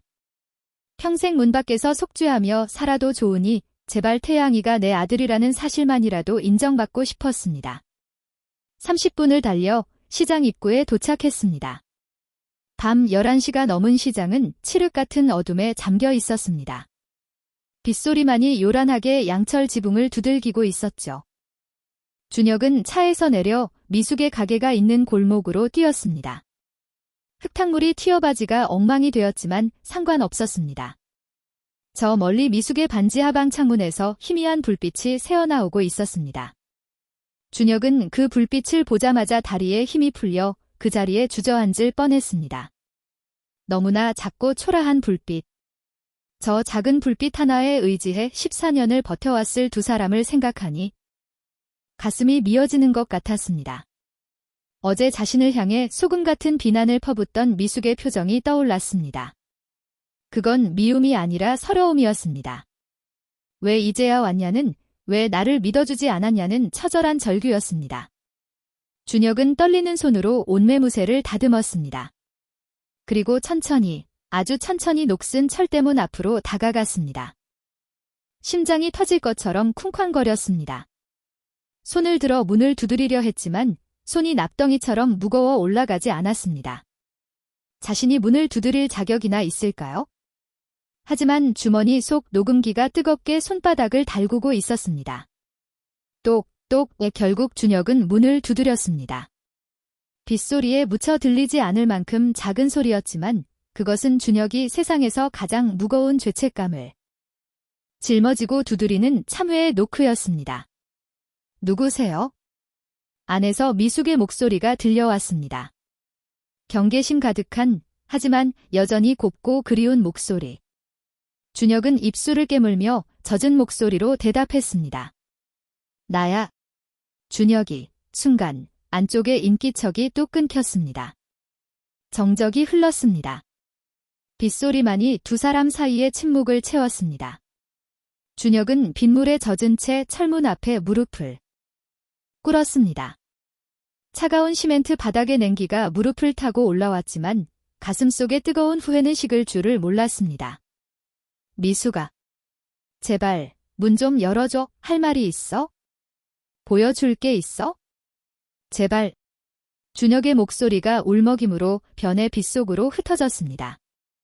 굳게 닫힌 철문은 요지부동이었습니다. 하지만 준혁은 알 수 있었습니다.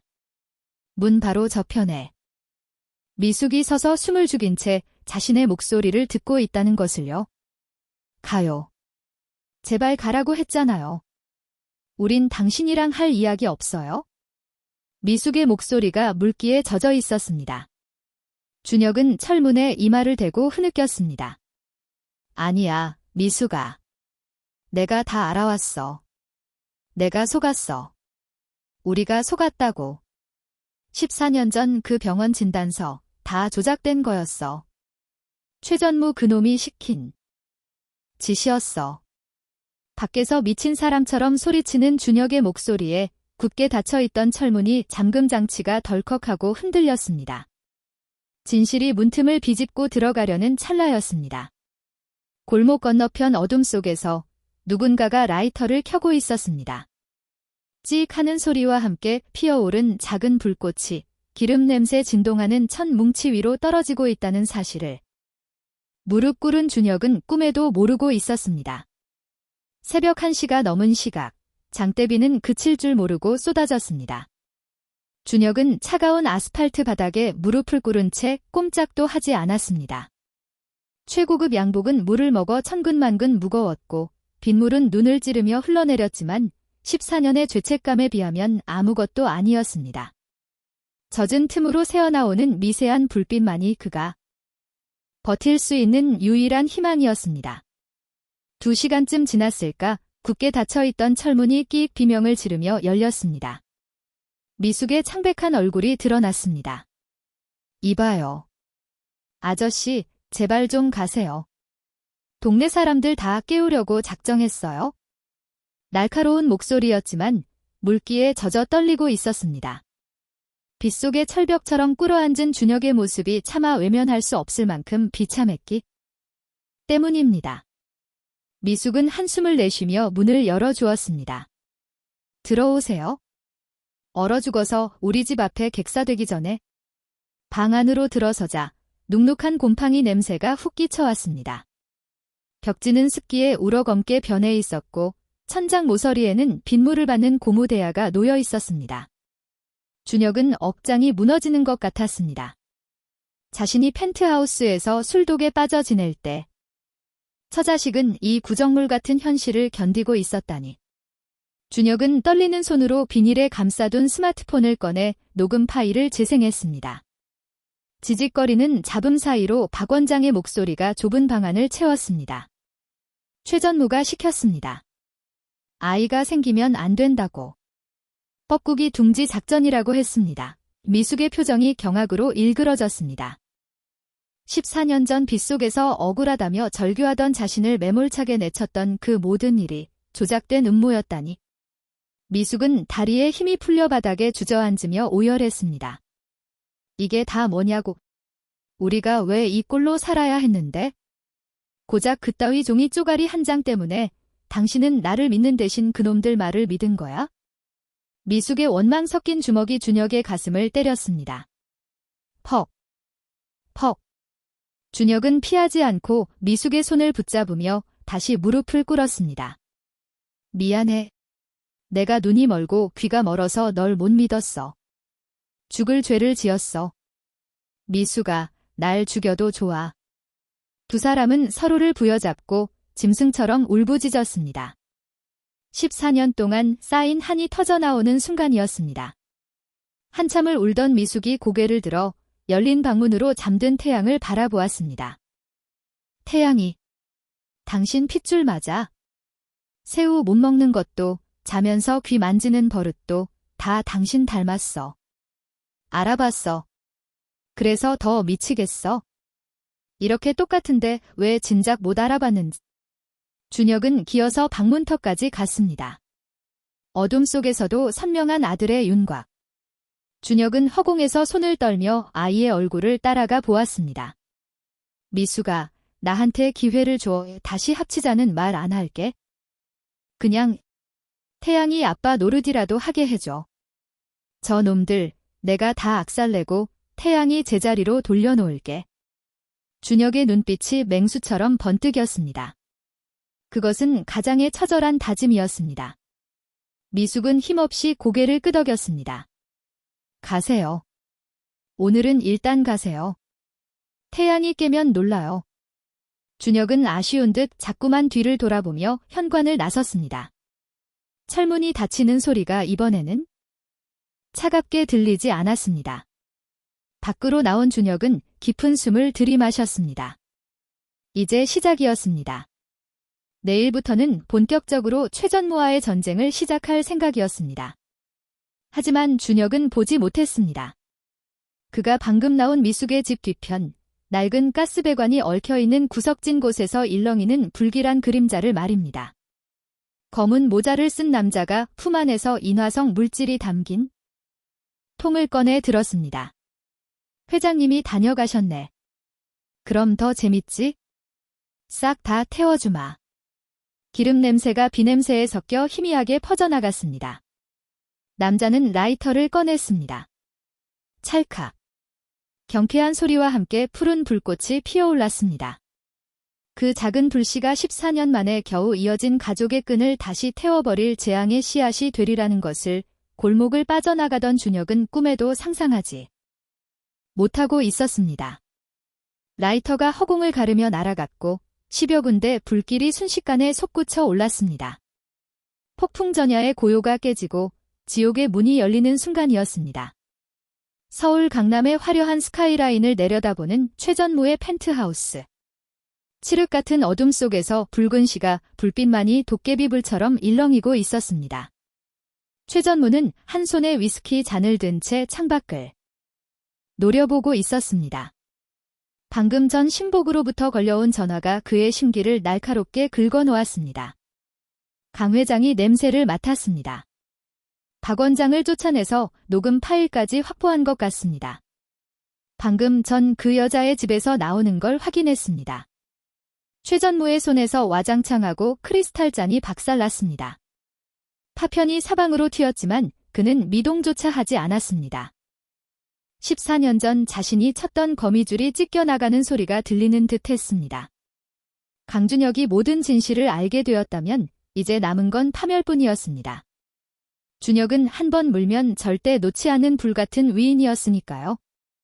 이대로 당할 순 없지? 내가 어떻게 키운 회사인데 핏줄 노름에 뺏길 수는 없어. 최전무는 떨리는 손으로 휴대폰을 들었습니다. 눈빛에는 광기가 서려 있었습니다. 이 실장, 계획 변경이다. 겁주는 걸로는 안 되겠어? 아예 싹 다 지워버려. 흔적도 없이 태워. 수학이 넘어 침묵이 흘렀지만 이내 잘겠다는 짧은 대답이 돌아왔습니다. 화재 원인은 전열기구 과열이나 누전으로 위장해. 재개발 반대하는 세입자들이 시위하다 방화한 걸로 몰아가면 여론도 우리 편이 될 거야. 지금 당장 시작해. 전화를 끄는 최전무의 입가에 잔인한 미소가 번졌습니다. 14년 전 거짓 진단서 한 장으로 가정을 파괴했던 그가 이번에는 화마를 이용해 그들의 목숨을 노리고 있었습니다. 자신의 탐욕을 지키기 위해서라면 악마에게 영혼이라도 팔 준비가 되어 있는 남자였습니다. 같은 시각, 준혁이 떠난 시장 골목은 폭풍 전야의 고요함에 잠겨 있었습니다. 빗줄기는 가늘어졌지만 습기를 먹은 공기는 무겁게 내려앉아 있었죠. 미숙의 집 뒤편, 낡은 가스배관 아래 시커먼 그림자가 움직였습니다. 검은 모자를 쓴 남자가 기름통을 기울이자 매캐한 휘발유 냄새가 비냄새를 덮으며 퍼져나갔습니다. 잘 가라. 남자가 무심하게 던진 라이터 불꽃이 기름 웅덩이에 닿는 순간 펑 하는 소리와 함께 거대한 불기둥이 솟구쳤습니다. 불길은 마치 굶주린 맹수처럼 낡은 판잣집을 집어삼키기 시작했습니다. 오래된 목조 건물과 스티로폼 단열재는 불씨 확산의 역할을 톡톡히 했습니다. 방 안에서 태양을 끌어안고 겨우 잠이 들었던 미숙은 매캐한 연기 냄새에 눈을 떴습니다. 콜록, 콜록. 숨을 쉴 때마다 뜨거운 열기가 목구멍을 파고들었습니다. 눈을 뜨자. 방문으로 시커먼 연기가 뱀처럼 스며 들어오고 있었습니다. 창문 밖은 이미 벌건 불길로 뒤덮여 번쩍번쩍 타오르고 있었습니다.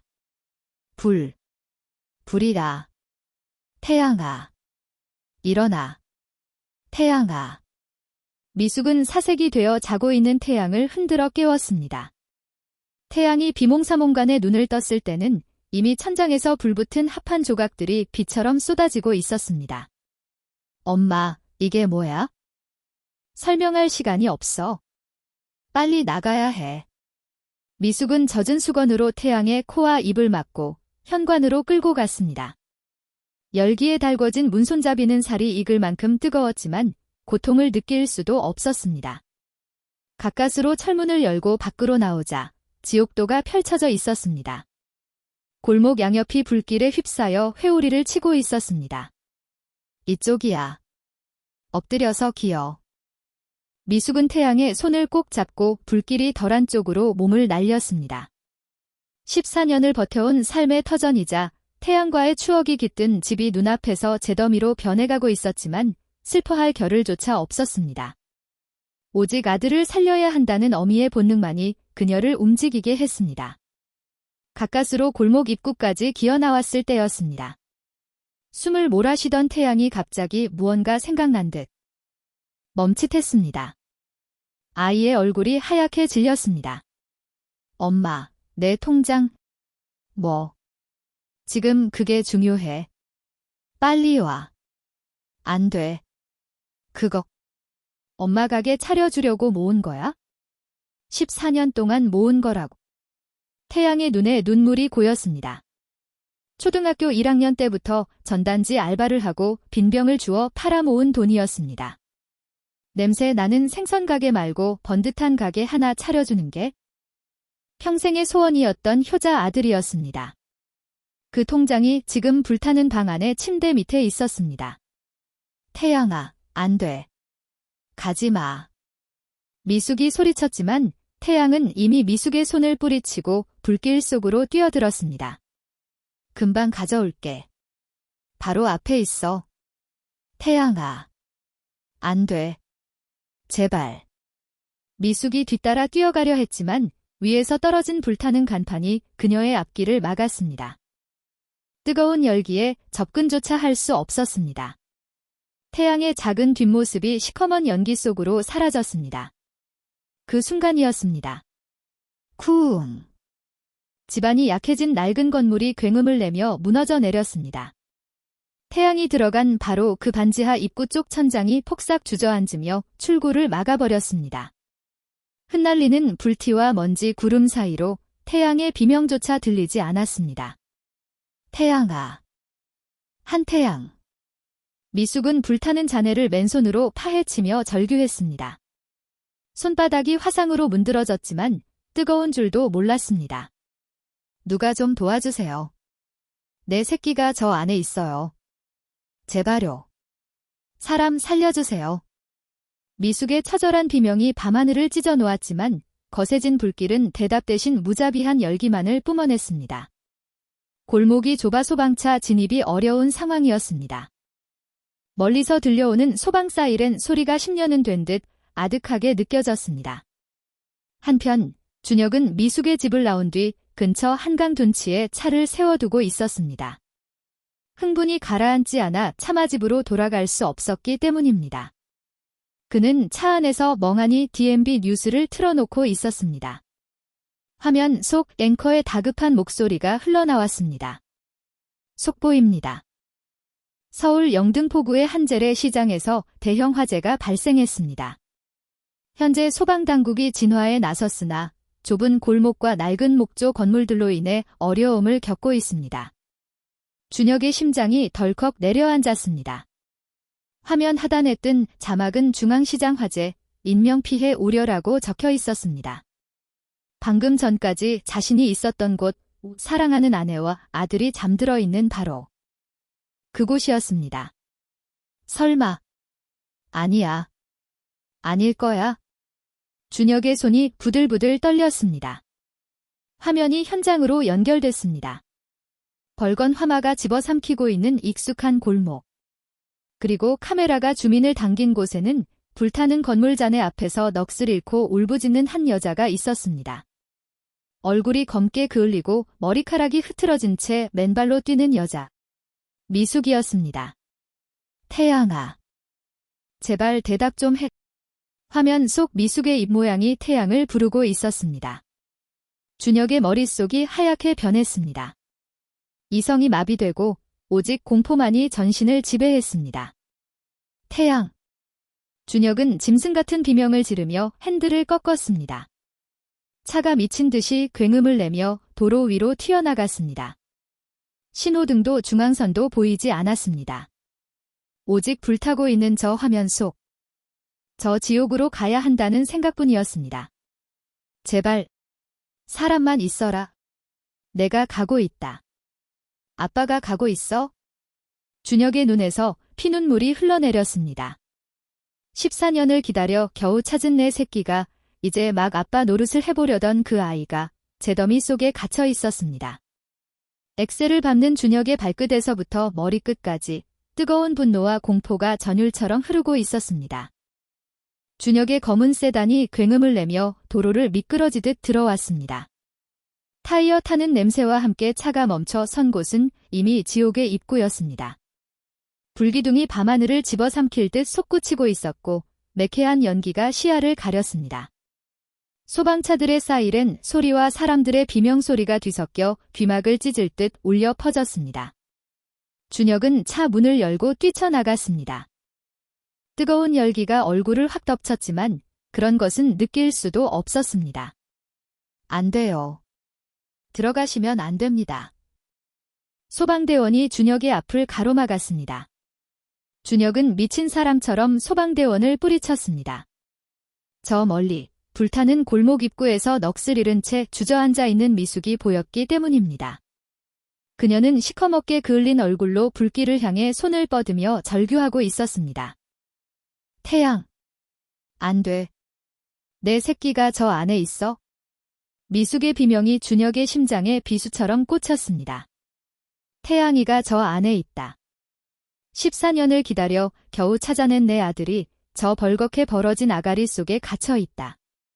준혁의 이성은 마비되었습니다. 오직 본능만이 그를 움직였습니다. 준혁은 옆에 있던 소방 호스에서 흘러나오는 물을 온몸에 끼얹었습니다. 그리고 망설임 없이 불길 속으로 몸을 던졌습니다. 아저씨, 위험해요. 뒤에서 누군가 소리쳤지만 준혁은 이미 연기 속으로 사라진 뒤였습니다. 골목 안은 그야말로 생지옥이었습니다.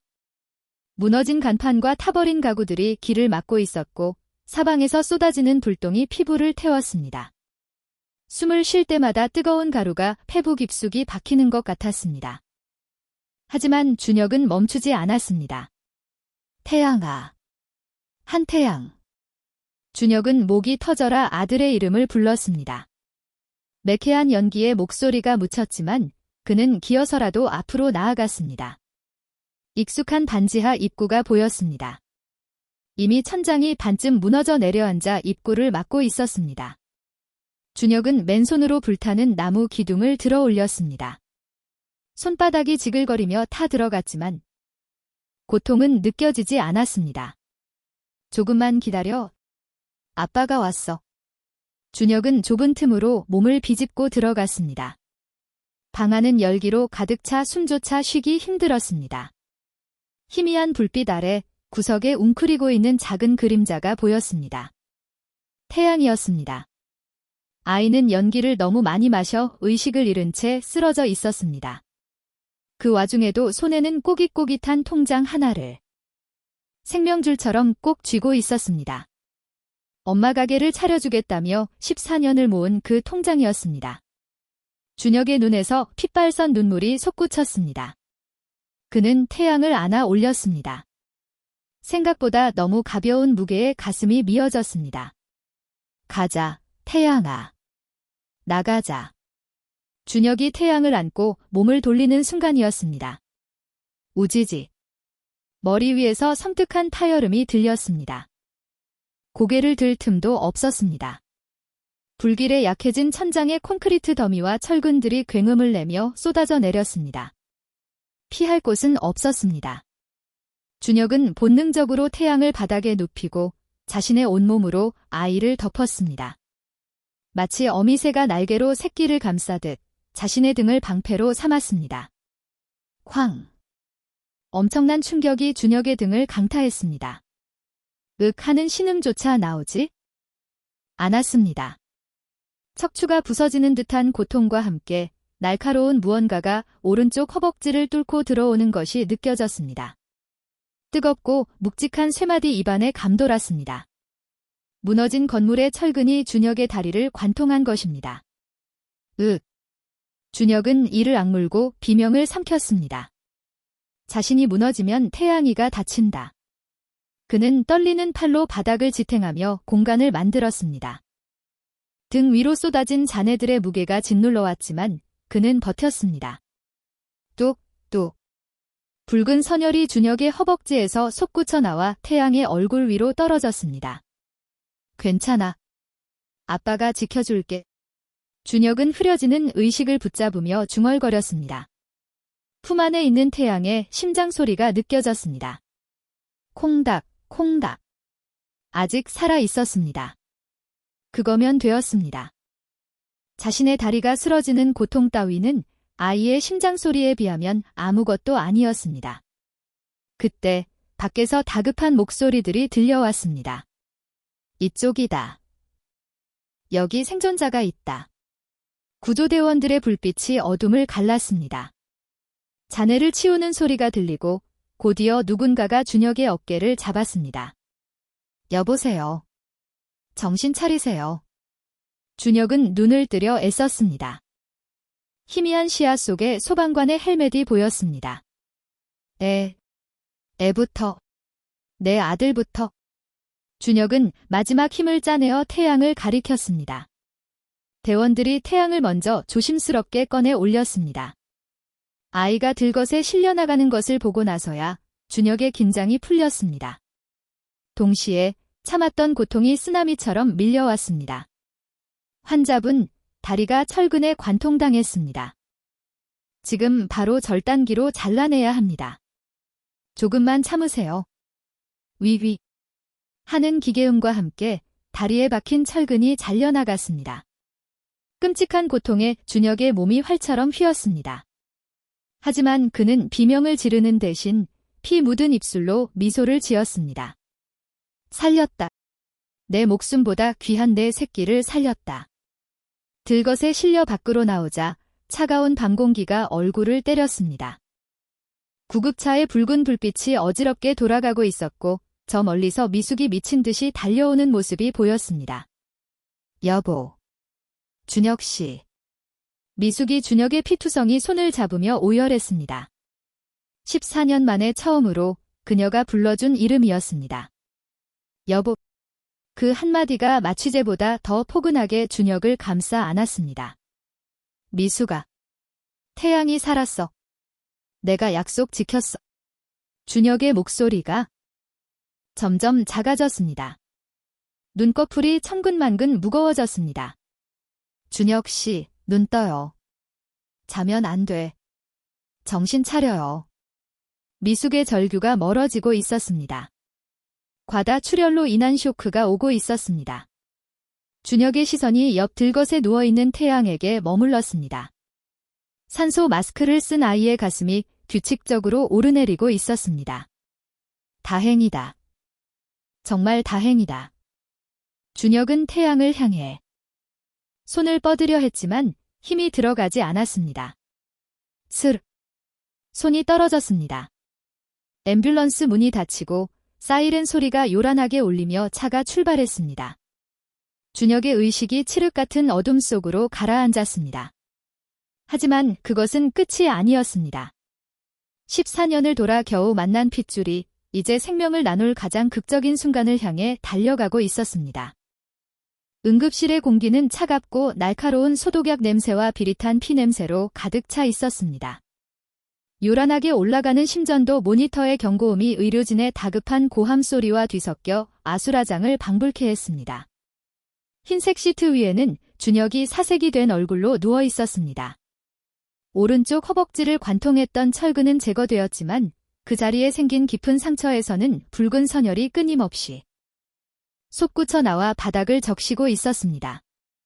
과다 출혈로 인한 쇼크. 준혁의 입술은 이미 푸른 빛을 띠고 있었고 체온은 급격히 떨어지고 있었습니다. 혈압 60에 40입니다. 맥박이 너무 약해요. 이대로 가다간 심정지 옵니다. 수혈팩 준비해. 빨리. 담당 의사의 이마에 굵은 땀방울이 맺혔습니다. 하지만 간호사의 대답은 절망적이었습니다. 교수님. 환자분 혈액형 RH B형입니다. 현재 원내 보유량이 바닥났습니다. 혈액원에 요청했지만 도착하려면 최소 2시간은 걸린다고 합니다. RH B형. 한국인 1000명 중 1명꼴로 나타난다는 희귀 혈액형. 그것이 지금 준혁의 목숨을 조여오는 올가미가 되고 있었습니다. 의사가 주먹으로 침대 난간을 내리쳤습니다. 미치겠네. 당장 수술 들어가야 하는데 피가 없으면 맞지도 못해. 보호자분 어디 계십니까? 응급실 구석에서 쑥개바리가 된 얼굴로 기도하고 있던 미숙이 비틀거리며 달려왔습니다. 그녀의 손은 준혁의 차가운 발을 붙잡고 부들부들 떨고 있었습니다. 저예요. 제가 보호자예요. 제 피 쓰세요. 제발요. 얼마든지 뽑아가도 돼요. 어머니, 혈액형이 어떻게 되십니까? 저는 B형인데요. 안 됩니다. RH B형은 같은 B형 중에서도 RH 금성인 사람에게만 수혈받을 수 있습니다. 다른 혈액형이 들어가면 용혈 반응으로 즉사합니다. 의사의 단호한 말에 미숙은 그 자리에 주저앉고 말았습니다. 눈앞에서 남편이 죽어가고 있는데 자신의 피는 아무런 쓸모가 없다는 사실이 가슴을 후벼 팠습니다. 모니터의 심박수가 점차 느려지며 불길한 긴 삐 소리를 예고하고 있었습니다. 준혁 씨, 안 돼. 가지 마. 제발 우리 두고 가지 마. 미숙의 절규가 응급실을 울렸습니다. 바로 그때였습니다. 산소 마스크를 턱에 걸친 채 비틀거리는 걸음으로 다가오는 작은 그림자가 있었습니다. 연기 흡입 치료를 받고 옆 침대에 누워있던 태양이었습니다. 아이의 얼굴은 창백했지만 눈빛만은 또렷하게 빛나고 있었습니다. 제거 쓰세요. 태양의 목소리는 갈라져 있었지만 힘이 실려 있었습니다. 의사와 미숙이 동시에 아이를 쳐다보았습니다. 태양아, 너 안 돼. 아직 치료도 안 끝났는데. 저랑 같아요. 아저씨. 아니, 아빠랑 피 똑같아요. 저도 RH B형이에요. 태양이 걷어붙인 팔뚝에는 앙상한 핏줄이 도드라져 있었습니다. 의사의 눈이 커졌습니다. 희귀 혈액형이 부자 간에 유전될 확률. 그것은 의학적으로도 드문 일이었지만 동시에 유전자 검사보다 더 확실하게 친자 관계를 증명하는 결정적 증거였습니다. 빨리요. 아빠 죽어가잖아요. 제 피 다 뽑아도 되니까 빨리요. 태양이 의사의 가운을 잡고 애원했습니다. 의사는 지체하지 않았습니다. 즉시간이 검사가 진행되었고 결과는 일치였습니다. 수혈 준비해. 바로 직접 수혈한다. 간호사들이 분주하게 움직였습니다. 준혁의 침대 옆으로 태양에 침대가 바짝 붙여졌습니다. 의식을 잃은 아버지와 그 아버지를 살리려는 아들이 나란히 누웠습니다. 태양의 팔에 굵은 주사 바늘이 꽂혔습니다. 붉은 혈액이 튜브를 타고 흘러나와 준혁의 정맥으로 연결되었습니다. 따끔할 거다. 조금 어지러울 수도 있어? 의사의 말에 태양은 고개를 저으며 입술을 앙 다물었습니다. 하나도 안 아파요. 괜찮아요. 투명했던 튜브가 붉게 물들기 시작했습니다. 14년 전 준혁이 빗속으로 내쫓았던 그 핏줄이 이제는 거꾸로 준혁의 말라가는 혈관을 채우고 있었습니다. 펌프가 돌아가며 태양의 생명이 준혁에게로 옮겨갔습니다. 쿵. 쿵. 미약하던 준혁의 심장 박동이 조금씩 힘을 얻기 시작했습니다. 차갑게 식어가던 준혁의 몸에 태양의 온기가 퍼져나갔습니다. 미숙은 두 사람의 손을 겹쳐잡고 하염없이 눈물을 흘렸습니다. 새우 알레르기가 같다고 했을 때 알아봤어야 했습니다. 귓불을 만지는 버릇이 같을 때 확신했어야 했습니다. 하지만 지금 이 순간 튜브를 통해 오가는 저 붉은 선이야말로 그 어떤 서류보다 확실한 혈육의 증거였습니다. 태양은 점점 흐려지는 의식 속에서도 옆에 누운 준혁의 얼굴에서 눈을 떼지 않았습니다. 쑥개바리가 묻은 얼굴, 굳게 담은 입술. 자신을 구하기 위해 불길 속으로 뛰어들었던 슈퍼맨 같은 아저씨. 아니, 아빠. 태양의 입에서 작은 속삭임이 흘러나왔습니다. 제발 살아요. 나랑 축구해야죠. 엄마 가게도 차려줘야죠. 죽으면 안 돼요. 아이의 간절한 기도가 피를 타고 흘러 들어간 것일까요? 모니터의 그래프가 안정을 찾아가기 시작했습니다. 바이탈 돌아왔습니다. 혈압 오르고 있습니다. 의사의 외침에 응급실의 공기가 한순간에 바뀌었습니다. 죽음의 문턱까지 갔던 준혁이 아들의 피를 수혈받고 기적처럼 삶의 끈을 다시 잡은 것입니다. 수술실로 옮깁니다. 서둘러. 침대가 빠르게 이동하기 시작했습니다. 이동 침대에 실려가는 준혁의 손이 무의식 중에 허공을 휘저었습니다. 마치 누군가를 찾는 듯한 손짓이었습니다. 옆 침대에 누워있던 태양이 힘겹게 손을 뻗어 그 거친 손을 잡았습니다. 다녀오세요. 기다릴게요. 두 사람의 손이 맞닿은 순간 찌릿한 전율이 흘렀습니다. 준혁의 감긴 눈꼬리에서 눈물 한 방울이 주르륵 흘러내렸습니다. 수술실 문이 닫히고 수술 중이라는 붉은 등이 켜졌습니다. 미숙은 닫힌 문 앞에 주저앉아 두 손을 모았습니다. 이제 남은 것은 6시간의 대수술을 견뎌내는 준혁의 의지뿐이었습니다. 하지만 그녀는 믿었습니다. 14년을 기다려 겨우 만난 아들의 피가 그의 몸속에 흐르고 있는 한 그는 절대 죽지 않을 것이라고. 잿더미 속에서도 피어난 끈질긴 생명력이 이제 막 다시 시작된 이 가족의 운명을 지켜줄 것이라고 말입니다. 그때 미숙의 주머니에서 준혁의 스마트폰이 진동했습니다. 액정에는 김 실장이라는 이름이 뜨고 있었습니다. 미숙이 떨리는 손으로 전화를 받자 다급한 목소리가 들려왔습니다. 회장님, 경찰이 방화범을 잡았습니다. 배후가 밝혀졌습니다. 지금 병원으로 가고 있습니다.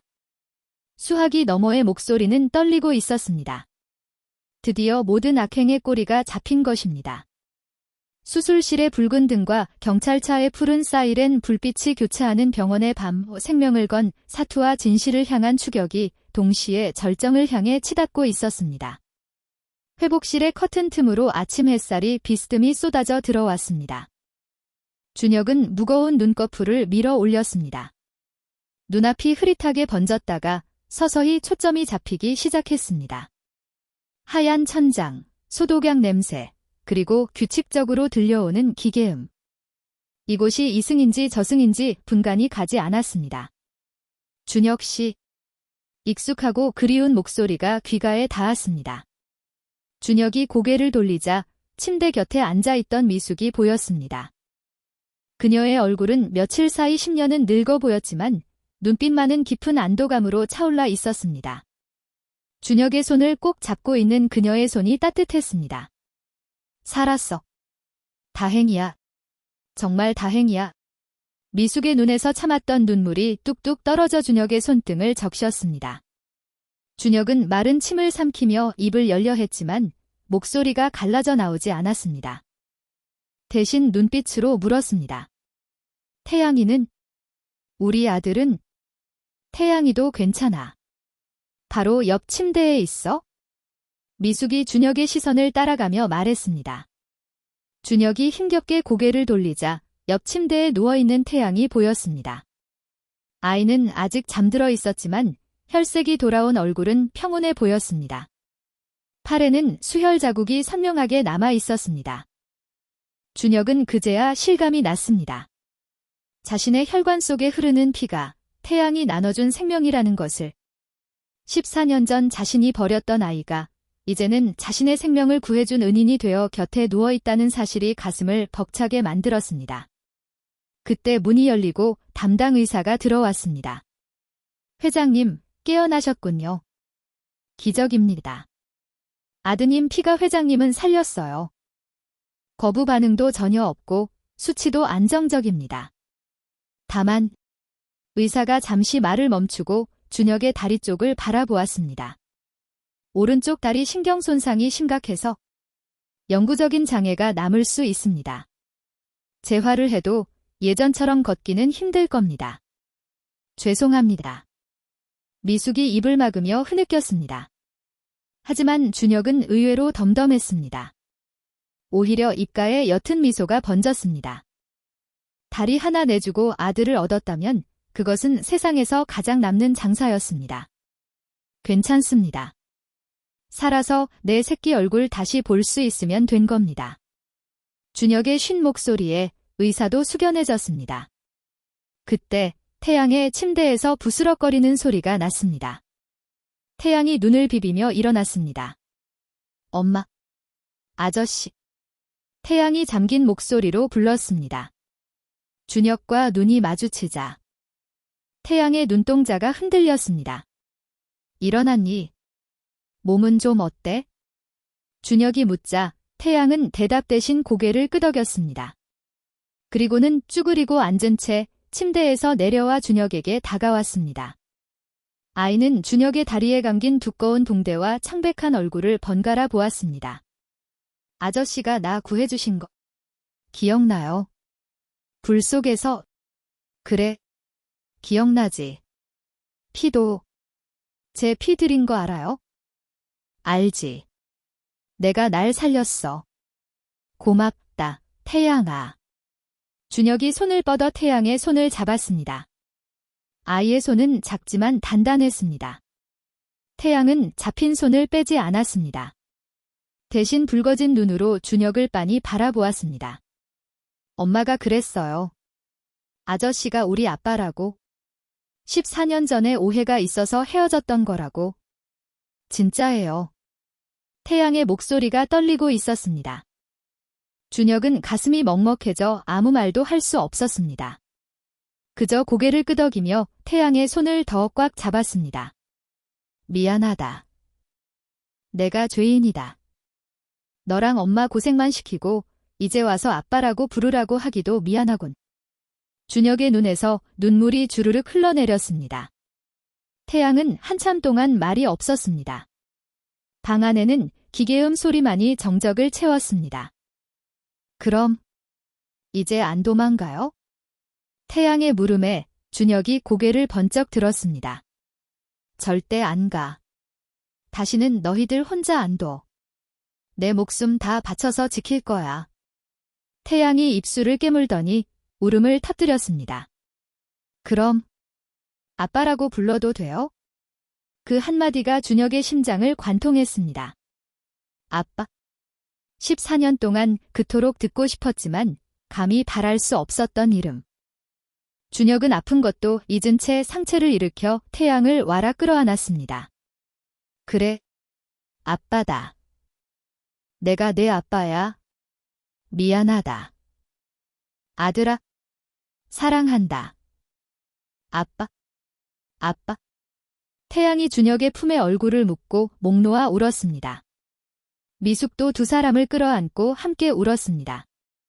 14년 동안 끊어져 있던 천륜의 끈이 불길과 피를 넘어 비로소 하나로 이어지는 순간이었습니다. 병실은 눈물바다가 되었지만 그 눈물은 더 이상 슬픔이 아니라 치유와 회복의 눈물이었습니다. 병원 복도가 분주해졌습니다.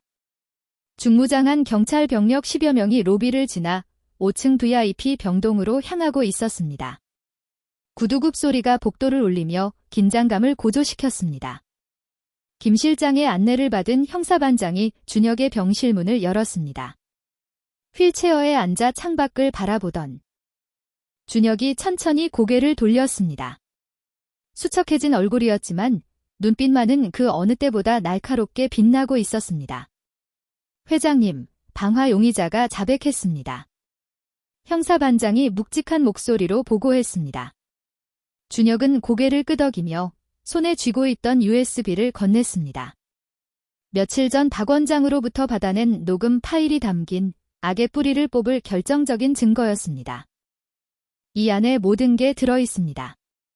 14년 전 진단서 조작부터 이번 방화 사건의 배후까지 하나도 빠짐없이 알겠습니다. 지금 바로 체포 영장 집행하겠습니다. 형사들이 병실을 나서자 준혁은 깊은 숨을 내쉬었습니다. 이제 끝을 볼 시간이었습니다. 14년이라는 긴 악몽을 끝내고 사랑하는 가족에게 잃어버린 시간을 돌려줄 시간이었습니다. 같은 시각. 대성건설 본사 회장 집무실. 최전무는 회장 자리에 앉아 다리를 꼬고 여유롭게 시가를 피우고 있었습니다. 강준혁이 반신불수가 되어 병원에 누워있는 지금 회사는 사실상 자신의 것이나 다름없다고 생각했습니다. 이제 주주총회만 넘기면 이 자리는 내 거야. 강준혁 그놈은 평생 휠체어 신세나 지라고 해 최전무가 낄낄거리며 연기를 내뿜는 순간이었습니다. 쾅. 육중한 회장실 문이 부서질 듯 열리며 형사들이 들이닥쳤습니다. 최강수. 당신을 살인미수 및 현주 건조물 방화교사 의료법 위반 혐의로 긴급 체포한다. 형사반장이 영장을 들이밀었습니다. 최전무는 사색이 되어 자리에서 벌떡 일어났습니다. 이게 무슨 짓이야? 내가 누군 줄 알아? 당장 내 변호사 불러. 변호사는 경찰서 가서 찾으시고. 당신 하수인들이 이미 다 불었어. 박 원장도 이 실장도 전부. 거짓말이야. 모함이야. 이거 다 조작된 거야. 최전무가 발악하며 형사들을 뿌리치려 했지만 역부족이었습니다. 형사들이 그의 팔을 뒤로 꺾고 수갑을 채웠습니다. 찰칵. 차가운 금속 소리가 집무실의 정적을 갈랐습니다. 이거나. 강준혁 그 자식 어딨어? 다 그놈 지디지. 최전무는 끌려나가면서도 악을 썼습니다. 로비에는 이미 수많은 취재진이 몰려와 플래시를 터뜨리고 있었습니다. 대성건설의 실세이자 차기 회장 후보였던 최전무가 수갑을 차고 끌려나오는 모습은 그 자체로 충격적인 뉴스였습니다. 며칠 후 법정 방청석은 발 뒤꿈치 들 틈 없이 꽉 차 있었습니다. 휠체어를 탄 준혁이 증인석에 들어오자 장내가 술렁거렸습니다. 미숙과 태양은 방청석 맨 앞줄에 앉아 준혁을 지켜보고 있었습니다. 최전무는 피고인석에 앉아 준혁을 죽일 듯이 노려보았습니다. 증인, 피고인이 14년 전 불임 진단서를 조작하고 최근 방화까지 사주했다는 게 사실입니까? 검사의 질문에 준혁은 마이크를 잡았습니다. 목소리는 차분했지만 힘이 실려 있었습니다. 네, 모두 사실입니다. 저 사람은 제 사촌 형이기 이전에 제 인생을 송두리째 짓밟은 악마입니다. 돈과 권력에 눈이 멀어 제 핏줄을 부정하게 만들고 제 아내와 아이를 죽음으로 몰아넣으려 했습니다. 준혁의 증언이 이어지는 동안 법정 안은 탄식과 분노로 가득 찼습니다. 결정적인 증거인 녹음 파일이 재생되자 최전무의 얼굴은 흑빛으로 변했습니다. 거짓말이야. 저건 다 조작된 거야. 강준혁. 내가 꾸민 직이잖아. 최전무가 벌떡 일어나 소리쳤지만 판사는 냉정하게 제지했습니다. 피고인, 자리에 앉으세요. 판결이 내려졌습니다. 징역 12년. 재벌 범죄치고는 이례적인 중형이었습니다. 최전무는 교도관들에게 끌려나가며 마지막까지 저주를 퍼부었습니다. 두고 봐.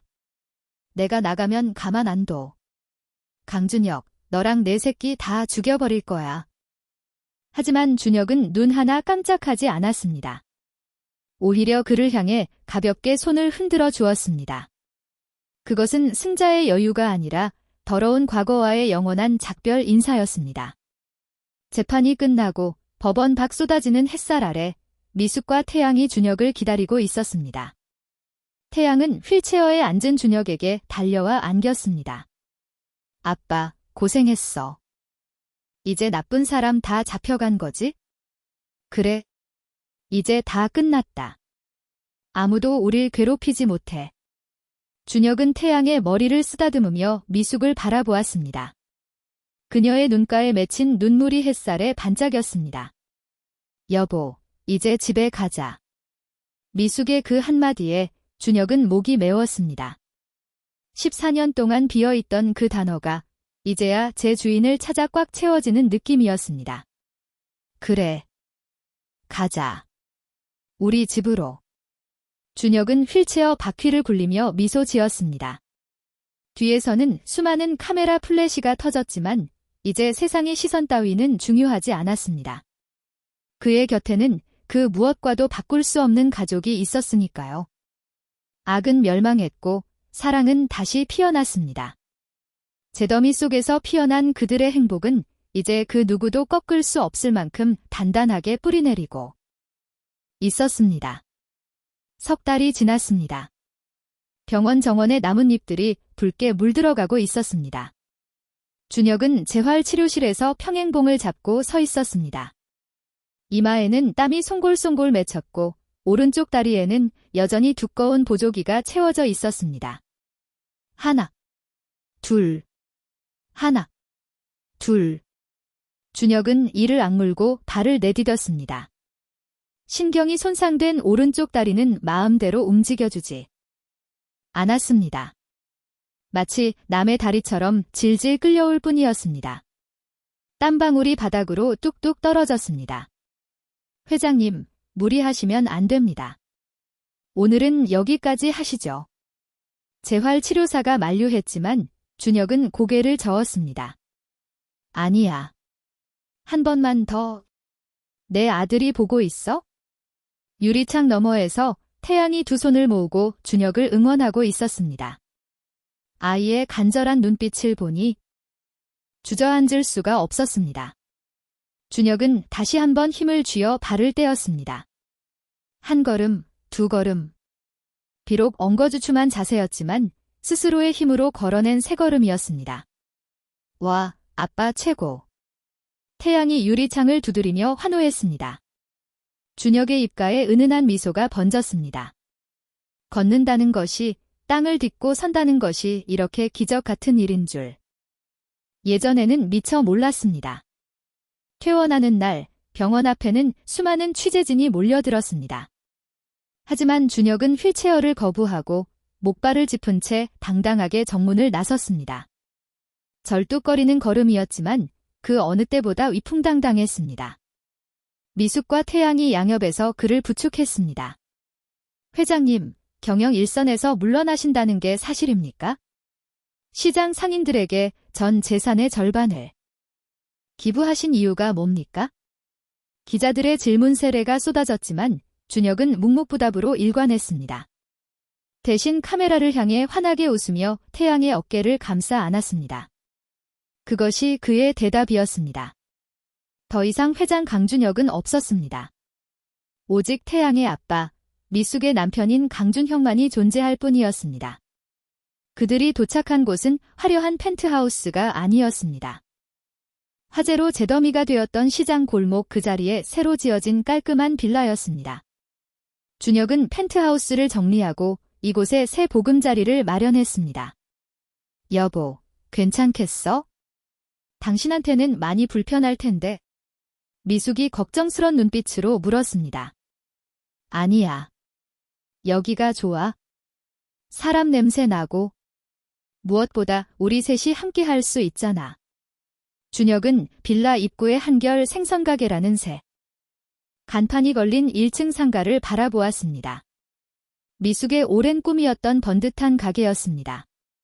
다음 날부터 준혁의 새로운 일상이 시작되었습니다.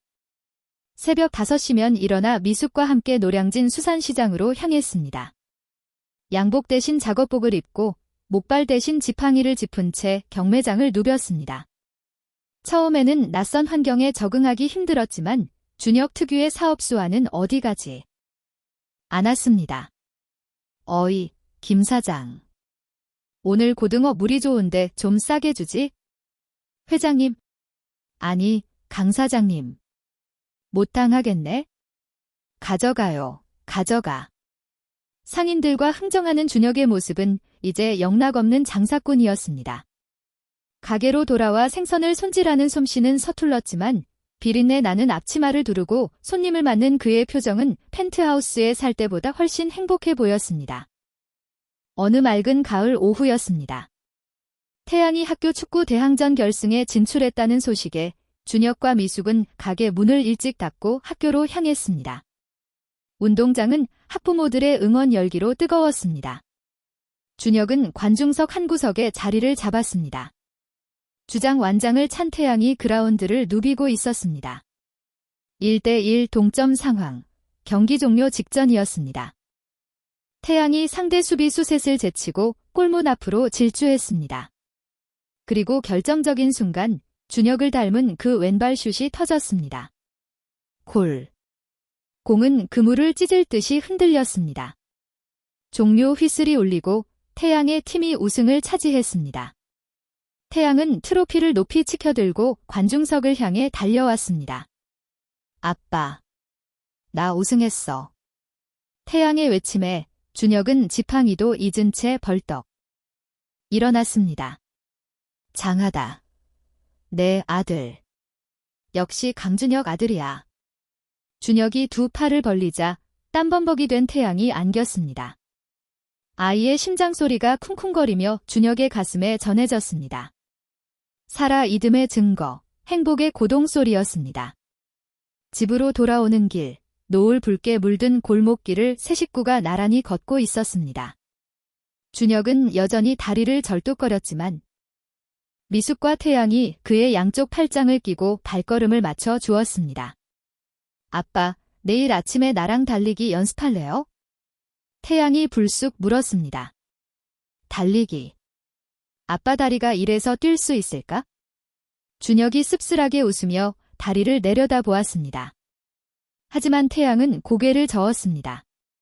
괜찮아요. 내가 아빠 속도에 맞춰줄게요. 천천히 같이 뛰면 되잖아요. 천천히 같이. 그 말이 준혁의 가슴에 파문을 일으켰습니다. 평생을 앞만 보고 남들보다 빨리 가려고만 했던 그였습니다. 그러다 가장 소중한 것들을 놓치고 말았었죠. 이제는 조금 느려도 괜찮았습니다.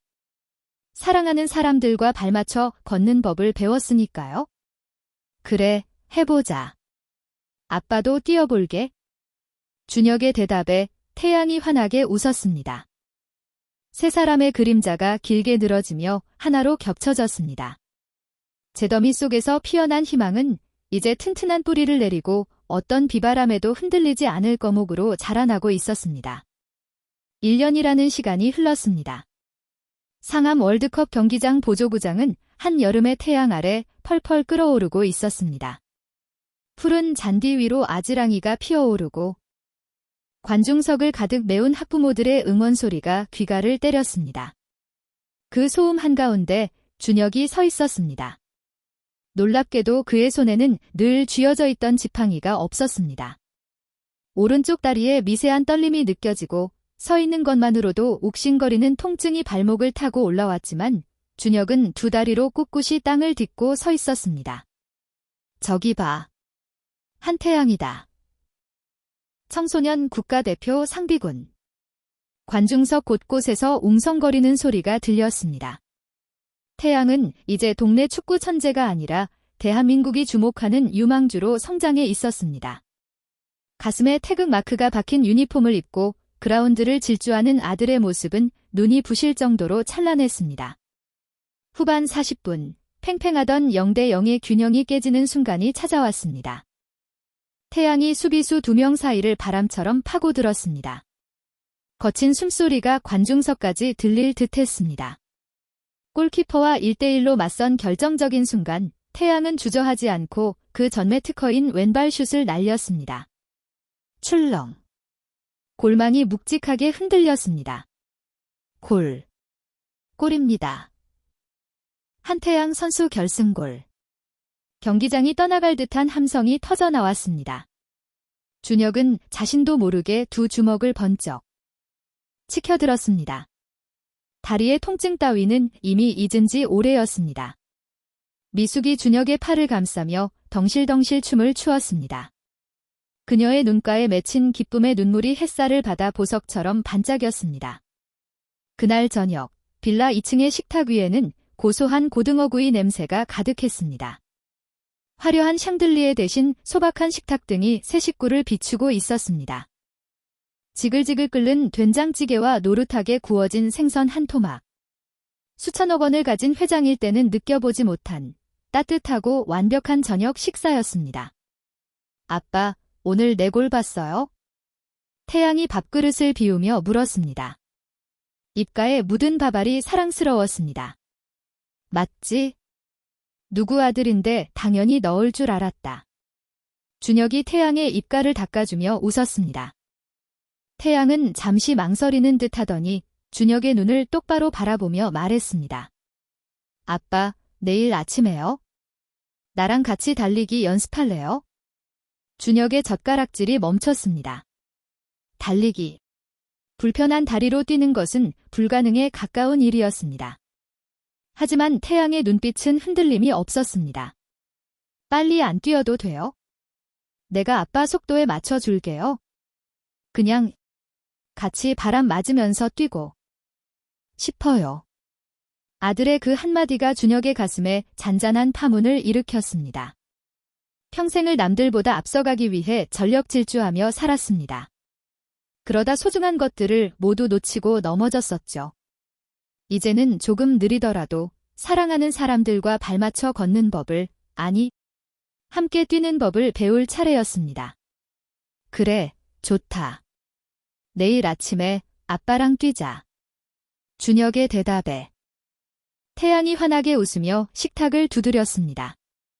미숙도 흐뭇한 미소로 두 사람을 바라보았습니다. 창밖으로 붉은 노을이 지고 있었습니다. 14년이라는 긴 어둠의 터널을 지나 비로소 마주한 평범하지만 눈물겨운 행복이었습니다. 준혁은 식탁 아래로 자신의 다리를 내려다보았습니다.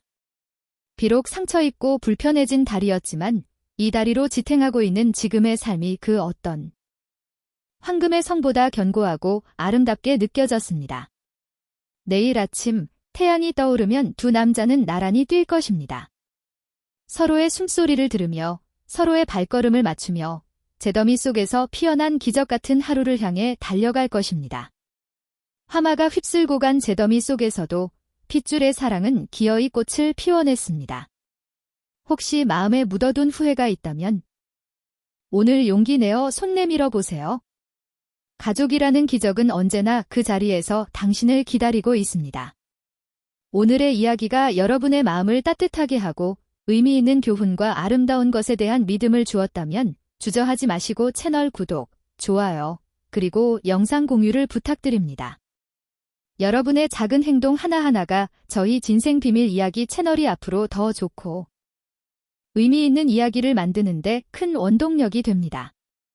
우리 함께 아름다운 인문학적 가치를 널리 퍼뜨려 우리 자신과 주변 사람들의 삶이 조금 더 따뜻하고 아름다워질 수 있도록 노력합시다. 경청해주셔서 진심으로 감사합니다. 사랑하는 분들과 함께 평안하고 행복한 하루 보내시길.